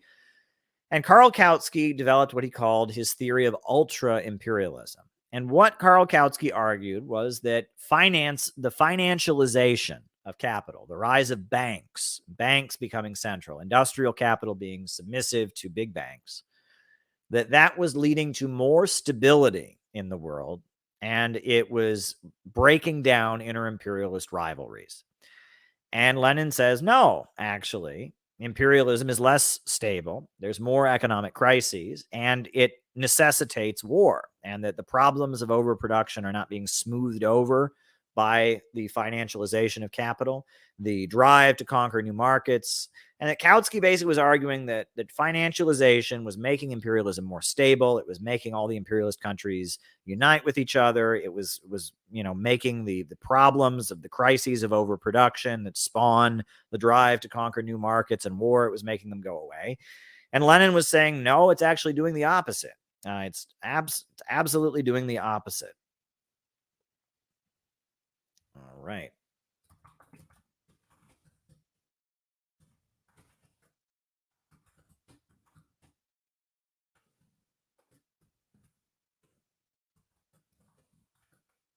So Lenin polemicizes against the leader of German social democracy, Karl Kautsky. And as Lenin is writing, I mean, World War I ultimately breaks out, and World War I proved that Lenin was correct, because it was very clear that, you know, that there was a huge inter-imperialist rivalry, and 20 million workers were sent to their deaths, and that, you know, that economic crisis that predated World War I, that kind of laid the basis for World War I, that economic crisis was rooted in capitalism and imperialism. So there you go. Civilization and Its Discontents. That is a book written by Sigmund Freud. One of Sigmund Freud's last books. It's very short. And in that book, Sigmund Freud puts forward a number of concepts that he developed. The narcissism of small differences, where nations that are very similar to each other go to war. People, the people that you most dislike in your life have personalities that are the most similar to you. He argues that human beings are naturally aggressive, and he begins the book, I think, most tellingly by talking about religion. And Freud says he cannot understand religion, but that many of his patients that he does his psychoanalytic therapy with describe themselves as religious, and they describe this feeling of connectedness to all mankind, connectedness to the universe, as being religious. And he doesn't understand it, and that this feeling of oneness and universalism is the basis of what religion is. It's this feeling of being connected, and Freud doesn't understand it, and he thinks this is left over from a more primitive time. It's left over from when human beings evolved from monkeys or whatever, is what he argues. And this is a primitive feeling, this feeling of oneness that is religiousness, and he doesn't understand it among his patients. But he argues that that's what drives religion. He says human beings have a natural instinct to become aggressive, and that based on that, he argues that civilization may not be worth it after all, because civilization is about regulating people's impulses. That, you know, if everyone just does whatever they feel like, you know, you can't have a civilization. You have to potty train babies, you know, stuff like that, you know, and that human societies regulate people's impulses. And he basically argues that maybe civilization isn't worth it, because look at how awful things are. Look at the rise of fascism. Look at World War I. Maybe it's not worth it anyway. Maybe we were better off when we had no civilization. It's a pretty interesting book, I would say, but it's a little bit wacky. Freud makes a lot of very astute observations, but the analysis and the conclusion, I mean, he comes across as a sociopath. He comes across as somebody with no compassion, no emotions, has kind of contempt for humanity, but he makes many very astute observations about humans and how they interact with each other. So I recommend the book, and I quote it, especially in my book on Kamala Harris. I quote it quite a bit.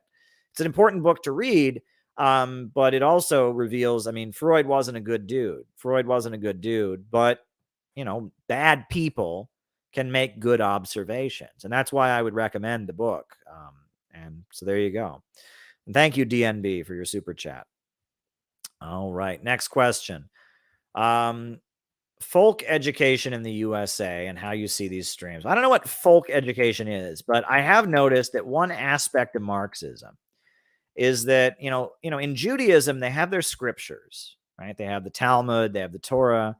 And then Jews have what's called the oral tradition, right? And this is actually a really common thing in Judaism. They have the oral tradition of stories and wisdom that is not written down, but is rather passed down through the telling of stories, and it evolves over time. And it's called the oral tradition in Judaism. And that Marxism very much has an oral tradition. That is one aspect of Marxism. It's very important. I noticed that if you've ever been in a communist organization, if you've studied, you know, the history of Marxism, the history of Trotskyism, if you've been around Marxist groups, there is the books, the Marxist books, often of which are polemics. And then there is the oral tradition. Every communist group has this wisdom. They have these stories, these anecdotes that are told and passed down. And that's a big part of the Marxist tradition, is these anecdotes, right? Like, for example, I always, whenever we talk about the third period in the United States, we always do the rhyme, right? The cloak makers union is a no good union. It's a company union by the bosses. Those right-wing cloak makers, they are socialist fakers who play upon the workers' double crosses. The Hill quits Dubinsky's and the Thomases are making the workers false promises. They preach socialism, but they practice fascism to preserve capitalism for the bosses. Right? Well, that's a piece of folk wisdom or oral tradition, right? That was a song that the Communist Party wrote to criticize the Cloakmakers Union, which was headed by the Socialist Party. They accused them of being social fascists. The Trotskyites then used that song to taunt the Communist Party during its later years, and it's just a part of folk wisdom. And there's a lot of folk wisdom, I think, in the American communist movement. So there's that. And you can get frustrated with it sometimes, right? I mean, one thing that I've pointed out is that I've been very critical. James Cannon, who's considered the father of American Trotskyism. James Cannon. I think I have somewhere. Do I have History of American Trotskyism? Right? Well, I thought I had it, but I don't seem to. Oh, here it is. Yeah.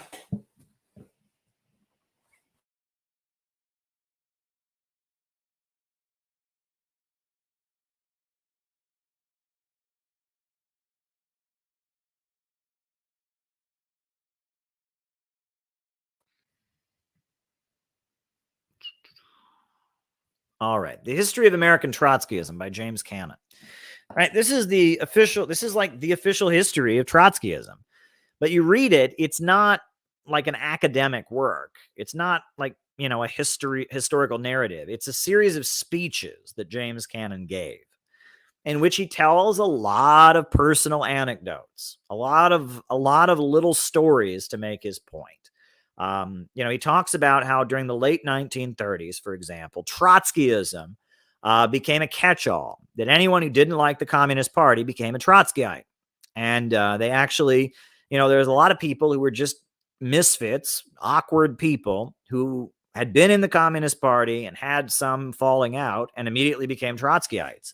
And that Trotskyism attracted a lot of kind of problematic people because of the fact that they were the Communist Party's enemy. They were the other Communist Party that hated the Communist Party. And he talks about some guy who they wouldn't let join the Trotskyists, the Socialist Workers' Party. They wouldn't let him join because he wore a green felt suit and he had long hair and a beard. And they thought he was weird. And they said, this is just a crazy man. And they wouldn't let him join.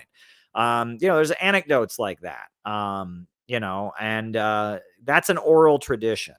If you go, there's the Holt Library of Marxism, right? Why don't I link that? I've learned a lot from the Holt Marxist Library. The Holt Marxist Library, it's got an audio collection, right? Of just audio recordings of classes and speeches it's mainly from the history of Trotskyism. But it's full of this kind of oral wisdom. If you listen to it, I mean, I've learned a lot from these speeches, right? George Brightman and Peter Camejo and James Cannon, Tom Carey, Farrell Dobbs.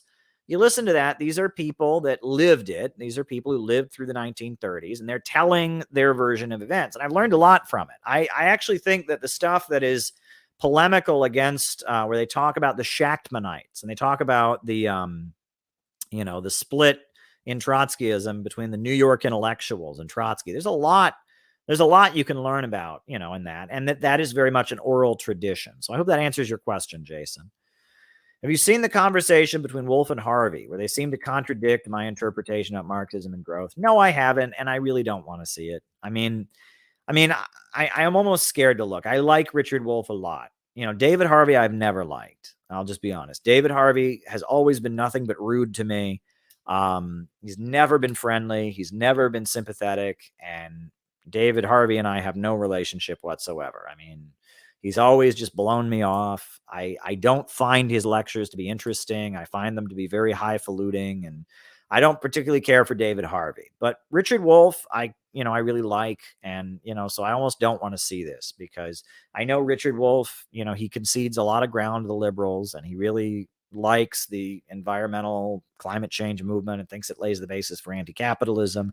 I don't think that. And I think if you read Critique of the Goethe Program, if you read Socialism, Utopian, and Scientific, it makes abundantly clear that the goal is to have a society of infinite growth, that the material basis of communism is vast material abundance. The only way you can have a society without inequality is to abolish abundance, and that the root of social hierarchies is scarcity. This seems like a very basic Marxist point.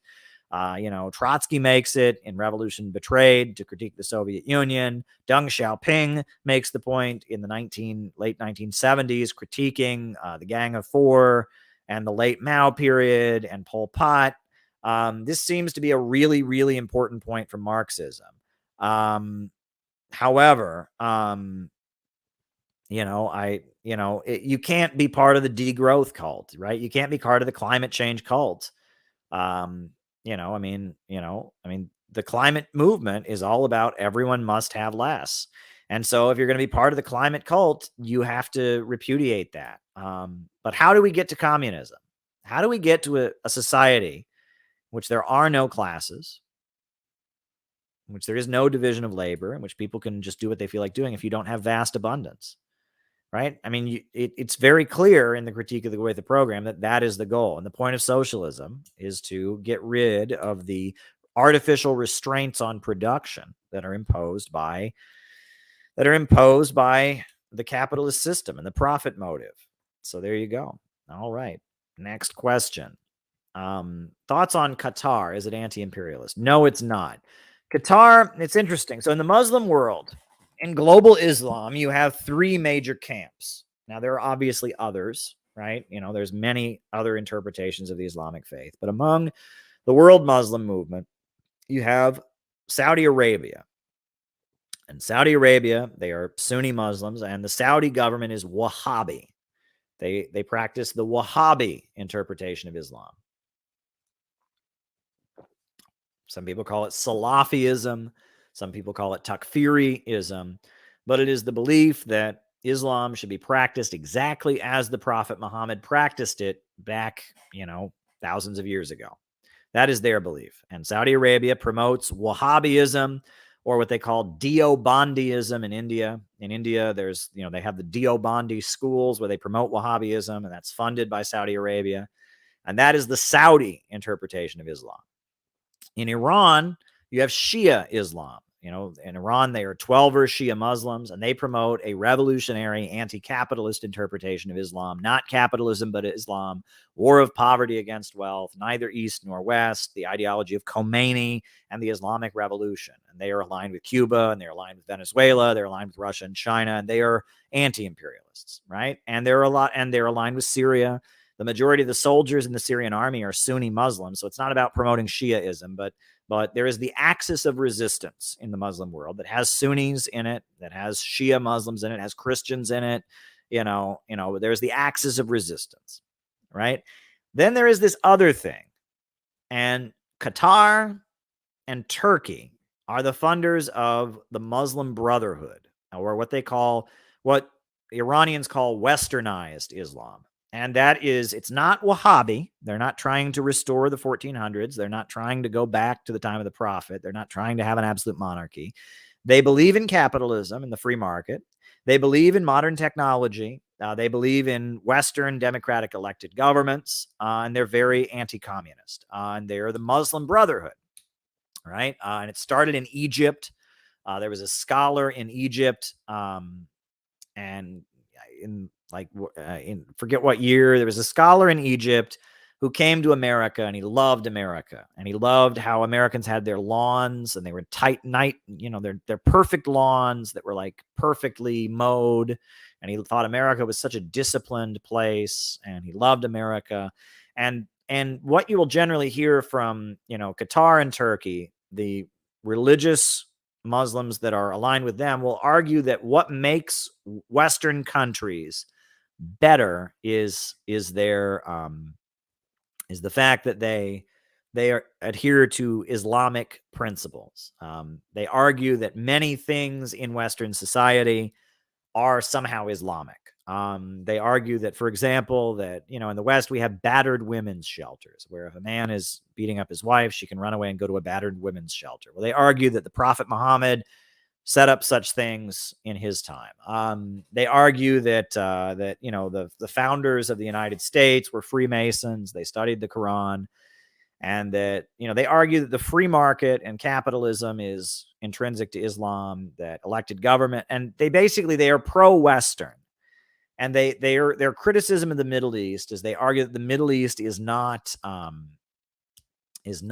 Islamic anymore, that the West is more in line with Islamic principles. So they argue for modernization of the Middle East region to make it more in line with Islam and to allow the market to flourish. I remember during the Egyptian coup, when the Muslim Brotherhood was forced out of power in Egypt, the political group I was in they were supporting the Muslim Brotherhood at that point, which was not the correct position to take, I don't think. There were big demonstrations in New York City by sympathizers with the Muslim Brotherhood.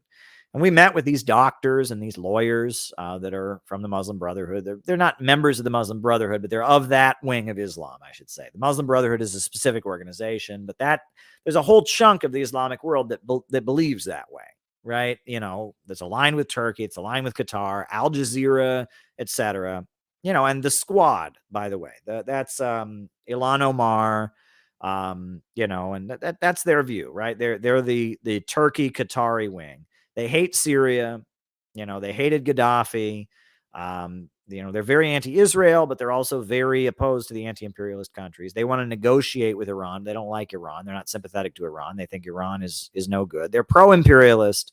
Rashida Tlaib. This is that wing of the Islamic world. And Qatar is one of the main funders of that, Qatar is one of the main funders of that, along with Turkey. Westernized Islam. And when we met with these doctors in New York, doctors and lawyers from Egypt that were sympathizers with the Brotherhood perspective, one of the things is they said, we want Egypt to be just like America. We want Egypt to be just like America. That's what we want. And I interviewed Gulen, right? There's I'll pull up the picture, right? Well, maybe I won't pull up the picture, but I actually, I went and met one of the main founders of this kind of thought is Gulen, the Islamic scholar who was kind of based in Turkey, who was one of the, he was kind of laid the basis for the rise of Erdogan, but now Erdogan hates him. CIA asset. Well, I didn't go interview him, but I went to his compound and I did a story about him being in exile, and he had a media appearance. And so along with different Chinese television and Chinese television and Al Jazeera and other networks, we went to Gulen's compound. And I remember one of the main guys who was Gulen's supporter said, he was a teenager and he was really interested in computers, but he was also really religious. And then he read a magazine from Gulen that said computers are Islamic, and that was so amazing. And so he learned that he could love computers and this Western invention of computers and be a good Muslim. And Gulen changed his life. That's the perspective, right? That's Turkey and Qatar. They have the Brotherhood perspective, right? You've got the Wahhabi perspective from Saudi Arabia. That's the terrorists, right? That's Al Qaeda, right? That's Osama bin Laden. That's ISIS. They're Wahhabis. And then you have the Brotherhood perspective, which is pro-imperialists. Kemal Ataturk. Right.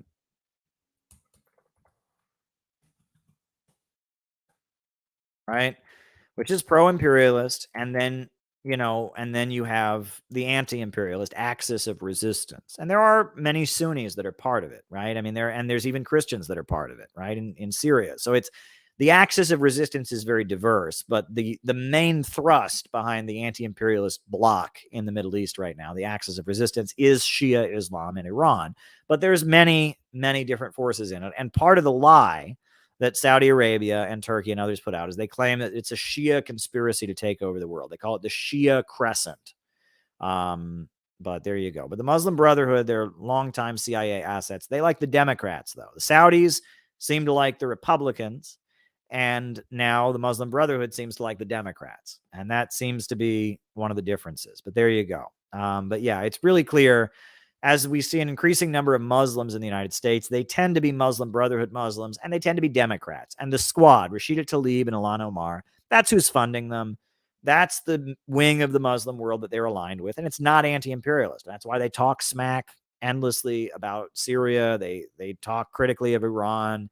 They're not anti-imperialist because that's who they're pandering to. The Muslim community in the United States is largely dominated by the Brotherhood wing. There are some from the Wahhabi tradition. There are some Shia as well. So there you go. All right. Favorite movies set in ancient Rome. Well, I will say that, I really like Spartacus, the movie Spartacus. Spartacus, the movie, that's an important film. I first saw the movie Spartacus, Kirk Douglas, and it was directed by, what's his name? The very what is it? Stanley Kubrick.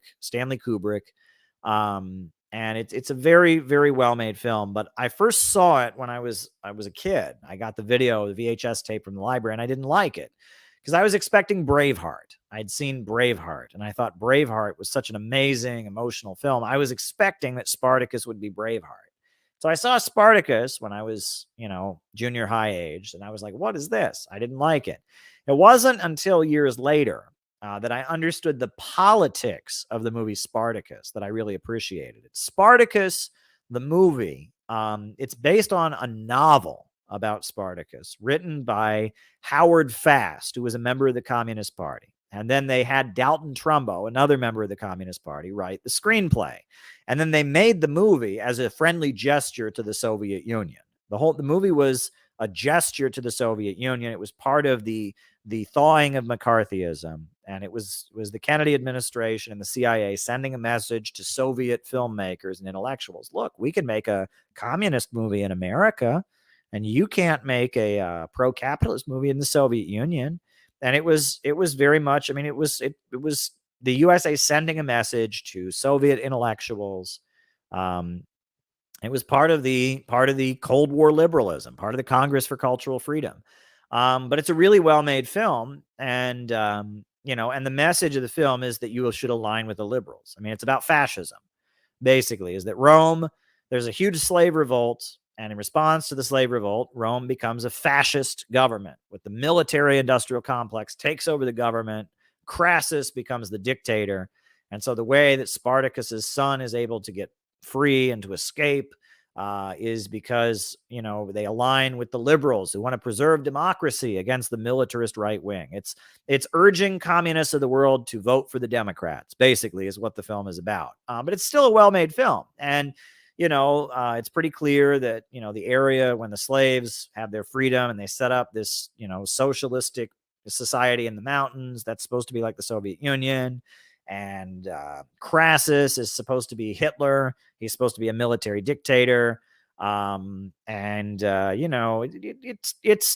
the politics of the Popular Front. It's the politics of Gus Hall and the Communist Party political line that was against fascism, aligning with the Democrats. That's basically the message of the film.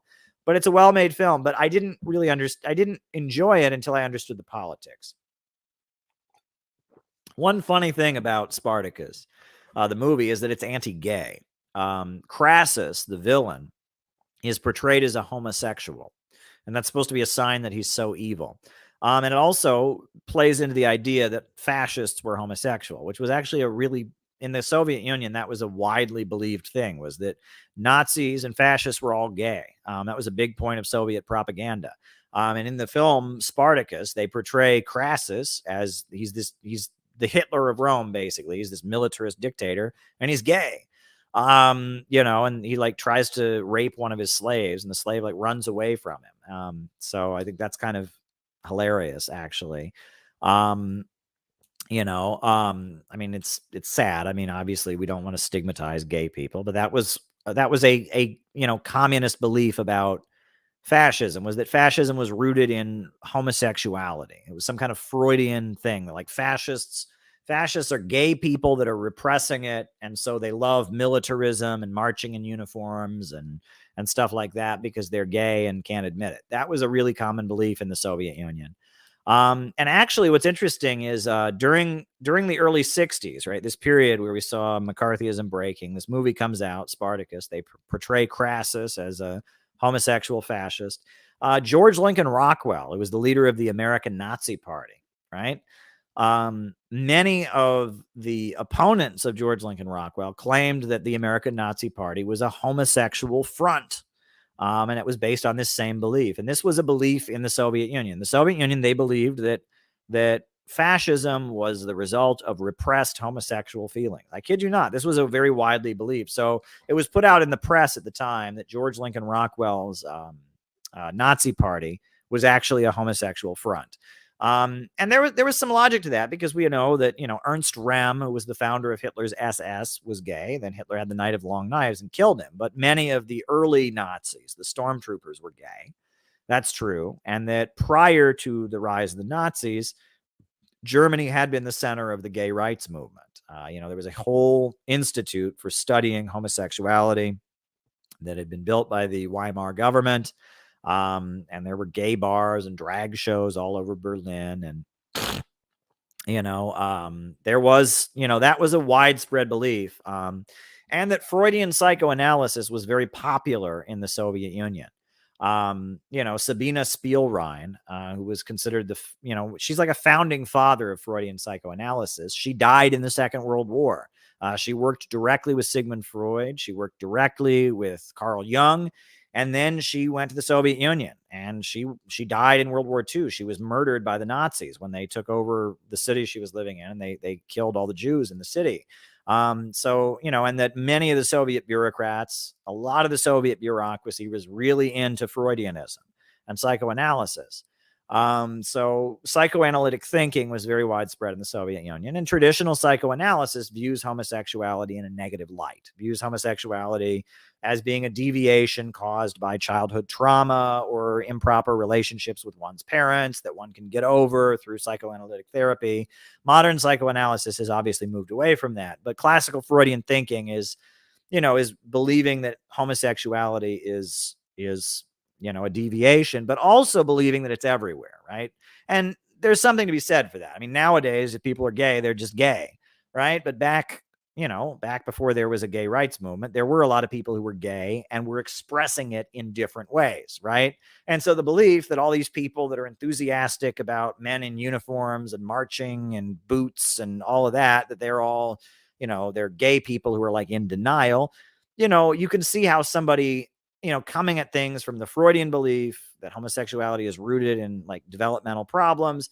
And on top of that, the belief that which was probably true at the time, there was a lot of people that are gay that are like suppressing it, that are like in denial of their own gay feelings. You can understand why why that was widely believed in the Soviet Union, that homosexuality and that Nazism was an expression of suppressed homosexual feelings, that fascism and militarism, the ultra masculinity of the far right wing, that this was the result of suppressed homosexual feelings. The thing is that argument doesn't stand today, because nowadays when people are gay, they're just gay. I mean, look, is Milo Yiannopoulos suppressing his homosexual feelings? Clearly not. He's very clearly gay. So this idea that, the Proud Boys, they're all just gay and won't admit it to themselves, so they're becoming fascists. It doesn't stand up. It's ridiculous, right? If they were going to be gay, they'd just be gay. Milo Yiannopoulos is gay. There's plenty of gay fascists walking around. So yeah, there you go. All right. Next question, right? Thoughts on Michael Parenti's History as Mystery and God and His Demons. History as Mystery by Michael Parenti. That's historiography, right? And that's Michael Parenti criticizing the writing of history, arguing that history is written from the perspective of the ruling class, right? And that the way history is taught is anti-populist. It's one thing I love about Michael Parenti. His book on Julius Caesar, right? It criticizes the anti-populism of the way Roman history is taught, where the people are the enemy, right? And that comes across in History as Mystery also. right, is that, that history is taught from the perspective that the people are the enemy. And what's so sad is that so many leftists also think the people are the enemy, right? We must maintain our love of the people. We must maintain our faith in the people. We must never become anti-populist.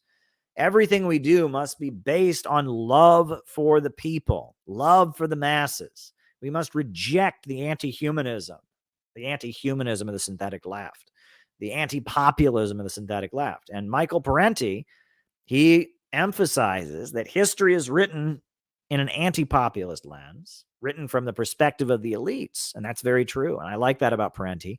God and his demons. Well, one thing I did appreciate about Michael Parenti is Michael Parenti, he wrote an anti-religious book from a Marxist perspective. And he wrote it at the time. See, I remember, I don't know if you remember this, but maybe you all aren't as old as I am, but around the time I was in college, Bush was leaving office and neoconservatism as a political movement was played out, right? Neoconservatism was the political formula that the Republican Party had used during the Cold War, which is evangelical Christianity, my country, right or wrong. If you don't like it here, move to another country.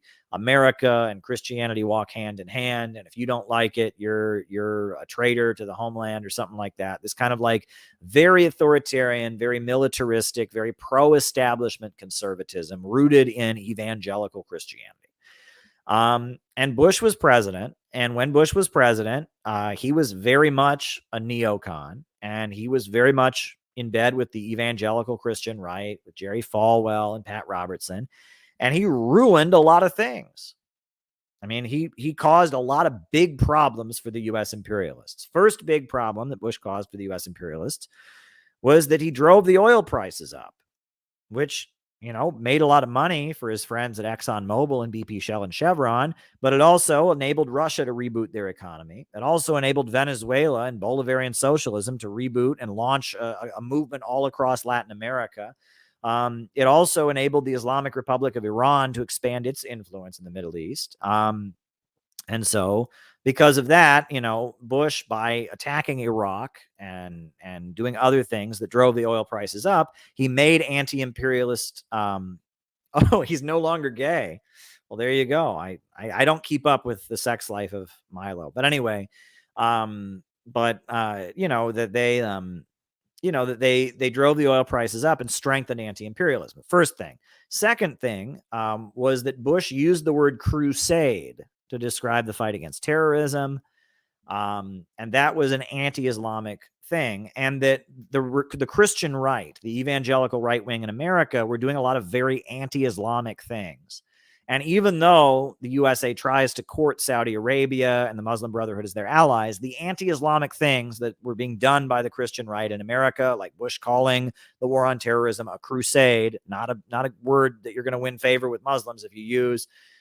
By doing that, Bush was alienating the Muslim world. And there were a lot of Muslims around the world who didn't want to work for the United States, didn't want to cooperate with the United States. And then in 2006, Hezbollah, which is aligned with Iran, it's a Shia Muslim religious group, kicked Israel's ass.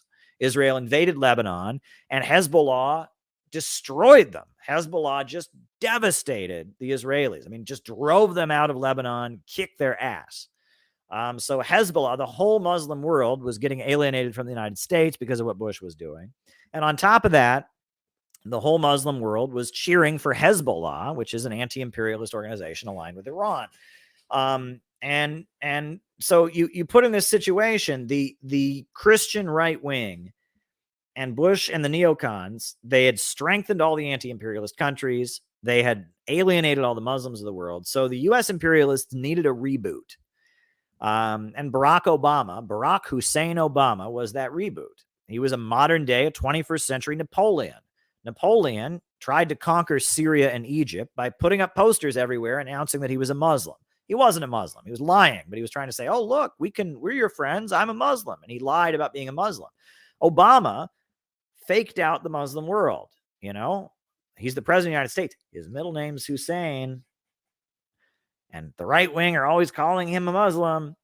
and he went to a Muslim school in Indonesia, and he hates Netanyahu, and Obama was there to fake out the Muslim world, to make the Muslim world feel like there was a president they could trust. And it was bullshit. Barack Obama was the best friend Israel ever had. He overthrew Gaddafi. He launched a civil war in Syria. I mean, Obama was not an anti-imperialist and not a sympathizer with the Muslim world, but it was an operation.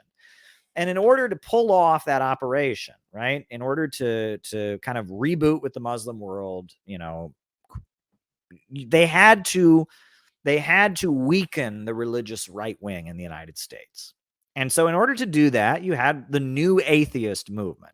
And they took the American evangelical Christian right and they punched him in the nose really hard. And I remember watching it happen. And I grew up around the evangelical Christian right. And at the time, I thought it was awesome because I was so tired of the evangelical Christian right. You know, I grew up around it, and and I just, at the time, you know, you had Richard Dawkins. I remember I was like a freshman in college. I came back to my dorm room one day, and somebody on the big TV screen in the dorm room, they had Richard Dawkins on C-SPAN reading his new book called The God Delusion.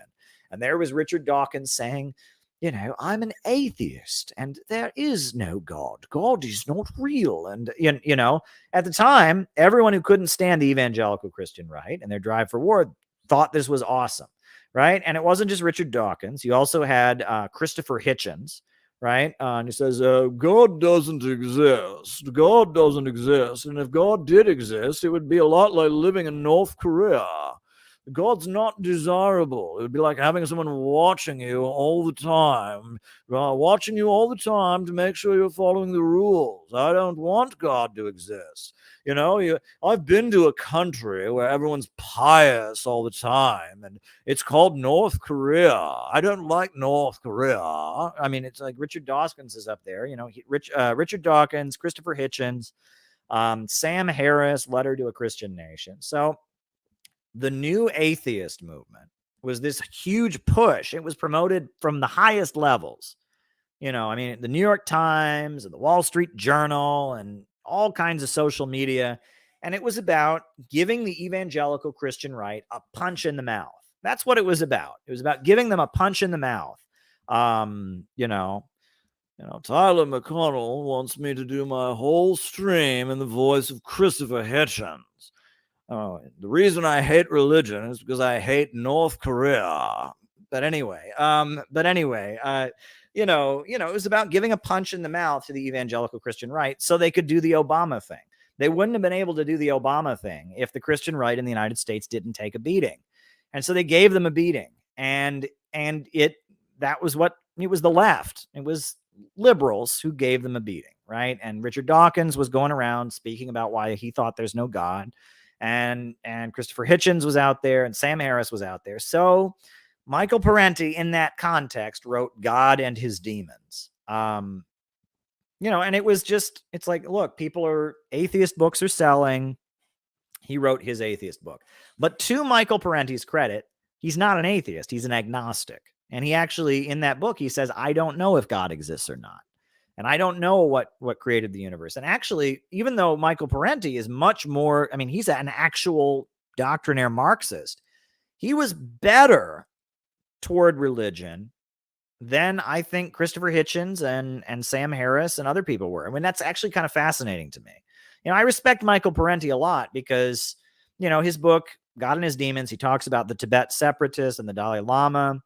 He talks about, you know, various, you know, persecution and awful things done in the name of religion, but he actually doesn't blame it on religion. He's a Marxist. He's smart enough to know the problem is capitalism, not religion. He views religion as an expression. You know, it's the superstructure, an expression of the economic base, right? That the ruling class crafts religion to serve their ends. So and the problem with the new atheist movement was that the new atheist movement hadn't, I mean, the way they saw it, the problem was just religion. Like, they did not think capitalism was a problem. They didn't think anything was a problem except religion. In their view, religion, there's all these stupid people who believe in religion, And they're all stupid. If we can get them to stop believing in religion and get them to embrace science, which is so modern and amazing, and it's called science, and it never makes any mistakes. It's called science, then everything will be fine. And that was their belief, right? That's their belief. And it's a very shallow answer. And there's that movie by Bill Maher called Religulous. And if you watch that movie, it's disgusting. It's utterly disgusting. At the end, he has this what do you call it? This montage where he's showing like all these wars that are caused by religion. And I wanted to pull my hair out. I was so angry. And he's showing Palestinians and he's showing the IRA. And it's like, no, the Palestinians are not fighting just because they're stupid and believe in religion. The Irish people are not fighting just because they're stupid and believe in religion. There's real oppression that goes on. There's real colonialism. I mean, and it was deeply offensive, right? And I saw this. I'm like, and you'll notice, and then I noticed also that just to show you how blatantly pro-imperialist the new atheist movement is that if you listened to Bill Maher, if you listen to Richard Dawkins, if you listen to Christopher Hitchens, they basically ranked the Abrahamic religions in order of, badness. They thought Islam was the worst religion. Muslims are terrorists and extremists, and they're the worst, and Israel's fighting them, and they're awful, and all of that. And next, there's Christian evangelicals in America, and they hate gay people, and they're homophobic, and they're awful, and they're against abortion, and they're horrible, and blah, blah, blah, blah, blah. And then, Orthodox Jews have funny hats. They have silly hats, and they don't pray on the Sabbath, or they don't, rip toilet paper on the Sabbath. Oh, aren't they silly? And it was like, wait a second. What about all the settlers in Israel who terrorized Palestinians? And, it was like they gave Judaism and Zionism, right? The Zionist interpretation of Judaism that justifies horrendous crimes against the Palestinian people. They gave it a complete free pass, no criticism whatsoever. Christianity got, second place. And then the target was Muslims. Why? Because around the world, the main opposition, a lot of anti-imperialists were rallying around Islam, especially in Iran and other places. And it was very apparent that the new atheist movement was a really pro-imperialist movement. Israel is is the main ally of imperialism based in the Middle East. So Judaism and Zionism got a free pass. Christianity, they're bad, they're homophobic, but Islam, they're the worst. And you watch that, and it was like, wow. I mean, it was really blatantly. And the reason they called them the new atheists, the word atheist comes out of the French Revolution. And atheism, historically, until now, was associated with left-wing ideals, right? In the Cold War times, if you were an atheist, you were thought to be a communist. Right. And even before the Russian Revolution, atheism, this belief in science and denying the supreme being, all of that came out of the French Revolution, Marxism, the class struggle. But the new atheists, they are pro-imperialist completely. And in fact, the reason that the West and needs to conquer the world, the reason Israel needs to be supported is because of all these dumb religious people around the world that are primitive and religious and need to be conquered by the West. That's their belief. So yeah, the new atheist movement, but it was very much engineered for the needs of imperialism. The imperialists did it for their own reasons. The needs of imperialism changed, and they needed to punch the religious right in the mouth, and they did, right? But they still exist. Mike Pence still exists. The evangelical Christian right still exists, but they've been kind of marginalized. Right. And they're needed for the military. They're needed for certain wings of the policing agencies, but they're no longer given the mainstream play they used to be given. It's no longer considered to be part of mainstream America. Right. You go to colleges in America, you go to urban centers, it's not respectable to be religious anymore. At one point it was. At one point, almost everybody in America, except people that were somewhat fringe, at least went through the motions of being religious. That is no longer the case. The culture has changed, and the new atheist movement was engineered for specific needs of imperialism. So we'll see how that plays out. But I remember that, and that's the context in which he wrote God and His Demons. Bob Avakian, he wrote his atheist screed. The RCP, they wrote Away with All Gods. that was trendy among leftists in that period. So there you go. All right. Which Christian denominations do you believe most closely practice the beliefs of the original Christians? None of them. None of them, honestly. None of them. Honestly. None, right? I don't see, if there was really a denomination that was practicing the beliefs of the original Christians, it would be full-on anti-imperialist, and it would be advocating socialism and a movement of the working class, of the proletariat, right? And I don't see that right now. So none, and who am I to judge, right? Who am I to judge? It's like, and why does that even matter, right? Maybe there are some, I know like Jehovah's Witnesses, they have this whole thing that Jesus wasn't actually crucified on a cross. They maintain the cross as an astrological symbol from Rome. Seventh-day Adventists, they go to church on Saturday because, Christianity comes out of Judaism and they don't eat pork. And, who am I to judge, right? Who am I to judge? The point is that Christianity originated as a movement opposing the Roman Empire and a movement as a political expression of the proletariat. That's the important thing to remember. And I don't see any religion in the United States that recognizes that. So there you go. All right. Thoughts on the history of the Bible and the accuracy of translations. All that I'll say about that is I use the King James Bible. And the reason that I use the King James Bible is because of the fact that all other Bible translations are copyrighted. The King James Bible is not copyrighted. And that, I believe, makes it more pure, because all the other translations, when you go buy a New World Bible, when you go buy the Way Bible, if you go buy the New International Translation, the New International Version or whatever, when you go buy that, some translators are making money from that. But the King James Bible, it's got all that archaic language about thee and thou and all of that, but there's nobody making money from it, which I think is respectable. So that's why I carry around a King James Bible in my bag with me every day. And the reason that I have a King James Bible is because when I started, wanting to be religious, again, I remember I was working in DC at the time, and I was working in DC, and I would sometimes take the train or the bus back to New York, and I went in, and at the station in DC, they have a bookstore at what's it called? The big Union Station in downtown DC. They have a bookstore, and they only had one Bible in the bookstore, and it was a King James Bible, probably because many fundamentalists will only use the King James Bible. So I bought the King James Bible. And then I heard that one of the reasons that some fundamentalists only use the King James Bible is because all the other translations are copyrighted and people make money from them. And I thought, wow, that's kind of an anti-capitalist statement. I like that. So now I use a King James translation. So there you go. All right.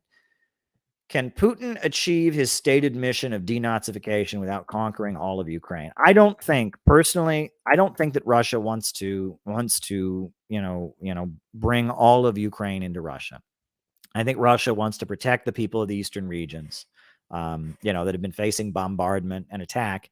I don't think Russia wants to march into Kiev or anything like that. I think Russia simply wants to make sure that people in the eastern regions who declared independence 8 years ago and had the Minsk Accords that were supposed to protect them, make sure that they're safe and protected. But there needs to be negotiation, and there needs to be recognition that these people have the right to be independent of that government that doesn't want them. Zelensky said anyone who considers themselves to be Russian or speaks Russian as their language should get out of the country. Well, the people in the eastern regions did that. They declared independence, and now they voted to join with Russia. So they just did what Zelensky told them to do, right? He said, if you speak Russian as your language, if you consider yourself Russian, get out of the country. They did, but they took their territory with them. They took the homes and where they've lived for generations with them. They took their region with them. And since Ukraine has no interest in respecting these people's rights to practice their beliefs, to vote for the Communist Party, to speak their language, to have monuments, to celebrate the defeat of fascism in World War II, since the Ukrainian government will not respect these people and has bombed them for 8 years and has terrorized them for 8 years and drone striked them for 8 years and terrorized these people for 8 years. And because of the fact, because of that, then at that point, these people have the right to join with Russia. So why not? Why not let them join with Russia?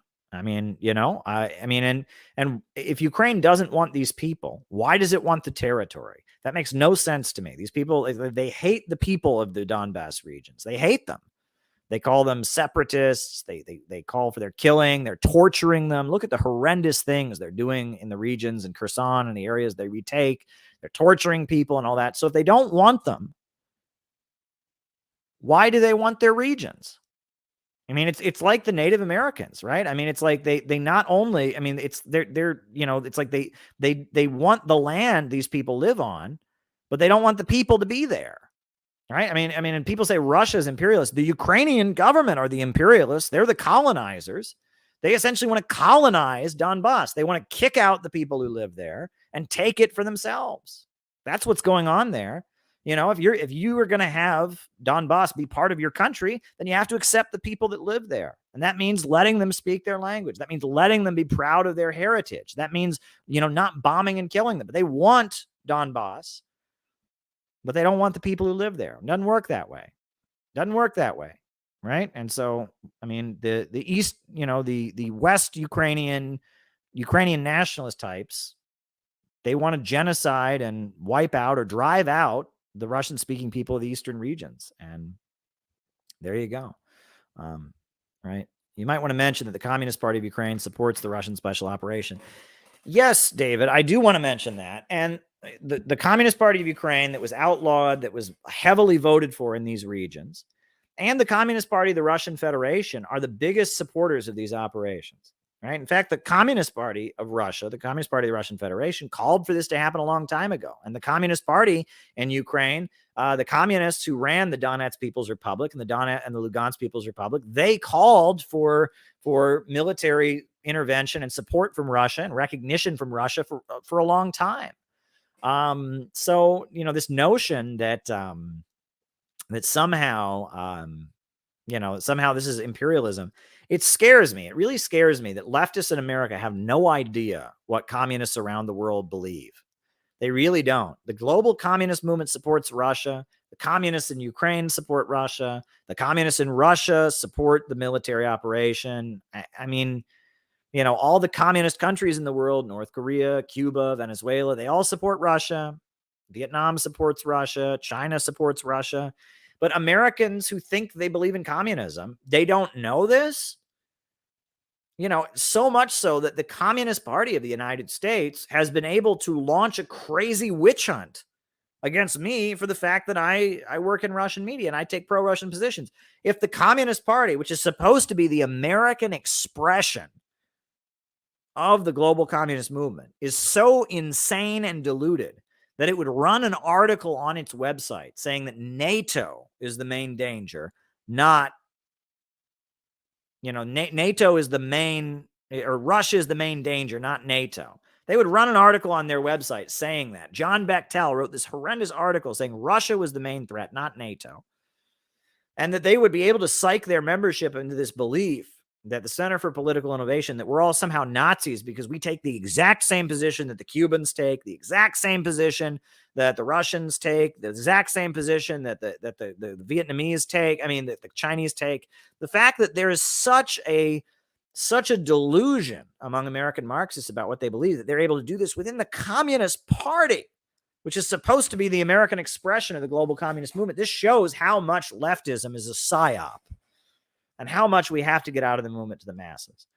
And as much as I say out of the movement to the masses, folks, it's about time for the Communist Party USA to have another convention, right? I don't know when it's going to be, but they're going to have another convention one of these days. And as much as I say out of the movement to the masses, whatever city they decide to have their convention in, sometimes they do it in Chicago, and sometimes they do it in Philadelphia, and sometimes they do it in Milwaukee, and sometimes they do it in New York. Whatever city they decide to have their convention in, The CPI is going to have a conference, a convention in the exact same city at the exact same time. And we are going to be out in front of their conference protesting with signs that say, we want our party back. The global communist movement, the working class of the world, wants its party back. And we are going to have a counter convention to their next convention. And it may be difficult to figure out how to do it and fundraise, but we are going to counter the next Communist Party convention. We are going to have a counter convention to the Communist Party, and it will be welcome to all members of the Communist Party. They will be welcome to come to it. But I'm serious about this. We are going to have a counter convention to the next Communist Party convention. Whatever city it's in, the exact same time that it's happening, we are going to have a conference in the exact same city at the exact same time. We are going to protest outside of their convention, and we are going to open our doors. And while they will never let us in the door, and their security, they're going to have all kinds of security to make sure we don't get into their convention, we will open our doors, and we will allow any member of the Communist Party to come into our convention. That's what we will do. And all the dissidents in the Communist Party, even people who hate us, even people who think I'm a Nazi, will be allowed to come to our convention. We will have the alternative convention to the Communist Party's convention, will be funded and carried out by the Center for Political Innovation. And all Communist Party members will be welcome at our alternative convention. And while their convention will be boring as hell, you can watch their conventions, they're boring as hell. Our convention will be what their convention is supposed to be like. We'll open with the national anthem and the Internationale. We will chant and yell and have amazing speeches, and we will have a convention in the exact same city at the exact same time that the Communist Party has their convention to show the Communist Party what a real communist convention should be like. We'll have our Lincoln head up there. We will do a counter convention to the Communist Party's convention, and we will open our floors to members of the Communist Party, open our doors to members of the Communist Party, open our doors to members of other dissident communist organizations. So, there you go. I don't know when it's going to be, but if anyone knows when the next Communist Party USA convention is, we will swing into motion. We will have a counter convention, an alternative convention to the Communist Party convention. We will do it. We will do it. They asked for it. They've asked for it. They've decided that CPI, they have to destroy the CPI. They have to go after us, It's funny because a lot of people have fought with the Communist Party before. The Spartacist League, all the Trotskyites, Maoists, and all of that. We're the only ones that got this crazy polemic written against us. The Party of Communists has never been acknowledged by the Communist Party USA. They've never written a polemic against them. But yet we were nothing but friendly to them. And we got attacked viciously and accused of being Nazis. So the next CPUSA official convention, which, yes, their constitution says they have to have a convention every 5 years, I believe.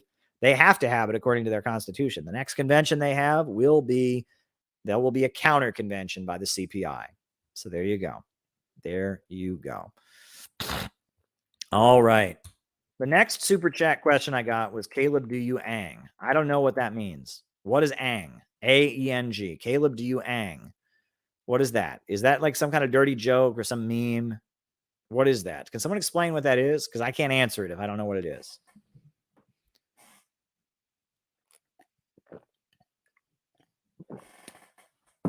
Anybody? Does anyone know what this ang thing is? I want to give the person an answer to their super chat, but if I don't know what it is, I can't answer the question. So if anyone knows what this ang thing is, there you go. All right. No one seems to know what it is, so I guess I can't answer that one. Next super chat question. All right. Why does the CPC, the Chinese Communist Party, cling to atheism when 21st century socialists are embracing Christianity?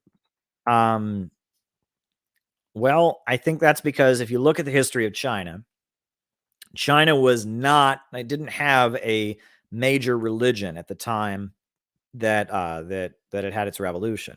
They had what they called Chinese religion, which was different in different regions, but it tended to involve local customs, praying to one's ancestors, sacrifices, the worshiping of idols. There were some Chinese Christians. There was a Chinese Christian uprising called the Taiping Rebellion. There were Buddhists in China. There were Taoists in China. But largely in China, religion was not codified. You had a variety of regional practices called Chinese religion. It wasn't like, it wasn't like they had Islam there, they had Christianity there. They didn't have an official religion. Sun Yat-sen, the founder of the Chinese Republic, the founder of the KMT, his first act was to smash a bunch of idols. The Chinese peasantry would be forced to pray before idols and sacrifice before idols. And his first act was to smash idols. And during the Cultural Revolution, there was a big effort to smash idols and be scientific. So, the Chinese Revolution has never really, it's always had a kind of anti-superstition, pro-science, pro-modernity edge to it, and you didn't have a religious tradition in China. Now, the Chinese Communist Party has a relationship with a number of religious groups. There are a number of pro-Chinese Communist Party Muslim imams, and they've done a lot to fund and promote non-terrorist, non-separatist imams and religious practitioners in the Muslim regions. They've done a lot to promote, pro-party and pro-communist Christian ministers in China. There's a pro-communist party Buddhist. There's Buddhist groups that are pro-party.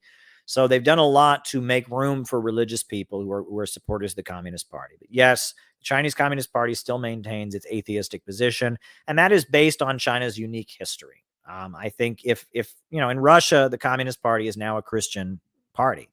They embrace the Orthodox Church, etc. In Latin America, communists are largely pro-Christian. But nowadays it appears that for whatever reason, the Chinese Communist Party is still atheistic, but I think that's based on the fact that most of China did not have like a codified big religion at the time of the revolution. So there you go. All right. Thoughts on Kemal Ataturk? Well, Kemal Ataturk was a Turkish nationalist, right? He was the founder of modern Turkey, the military leader, founder of modern Turkey. He was aligned with the Soviet Union. What is there to say about him? He created modern Turkey. He was a nationalist, an anti-imperialist, a bourgeois nationalist. They never had full socialism, but there were socialistic aspects to his leadership. He was a bourgeois nationalist, more or less, kind of like the KMT in China, kind of like various movements that were against the domination of Western imperialism, but not fully socialist. That's Kemal Ataturk, right? Blessed is he who says, I am a Turk, right? Right. And he believed in very much having a secular state. That's why even now in Turkey, it's a very serious crime to advocate the creation of an Islamic government. In Turkey, you can go to prison. If you advocate an Islamic government in Turkey, you can go to prison for it. So there you go. All right, folks. Well, listen, it's been fun. But, we're going to call it a night. I'll be back tomorrow night. A new upsurge in the struggle against U.S. imperialism is now emerging throughout the world. Ever since World War II, U.S. imperialism and its followers have been continuously launching wars of aggression.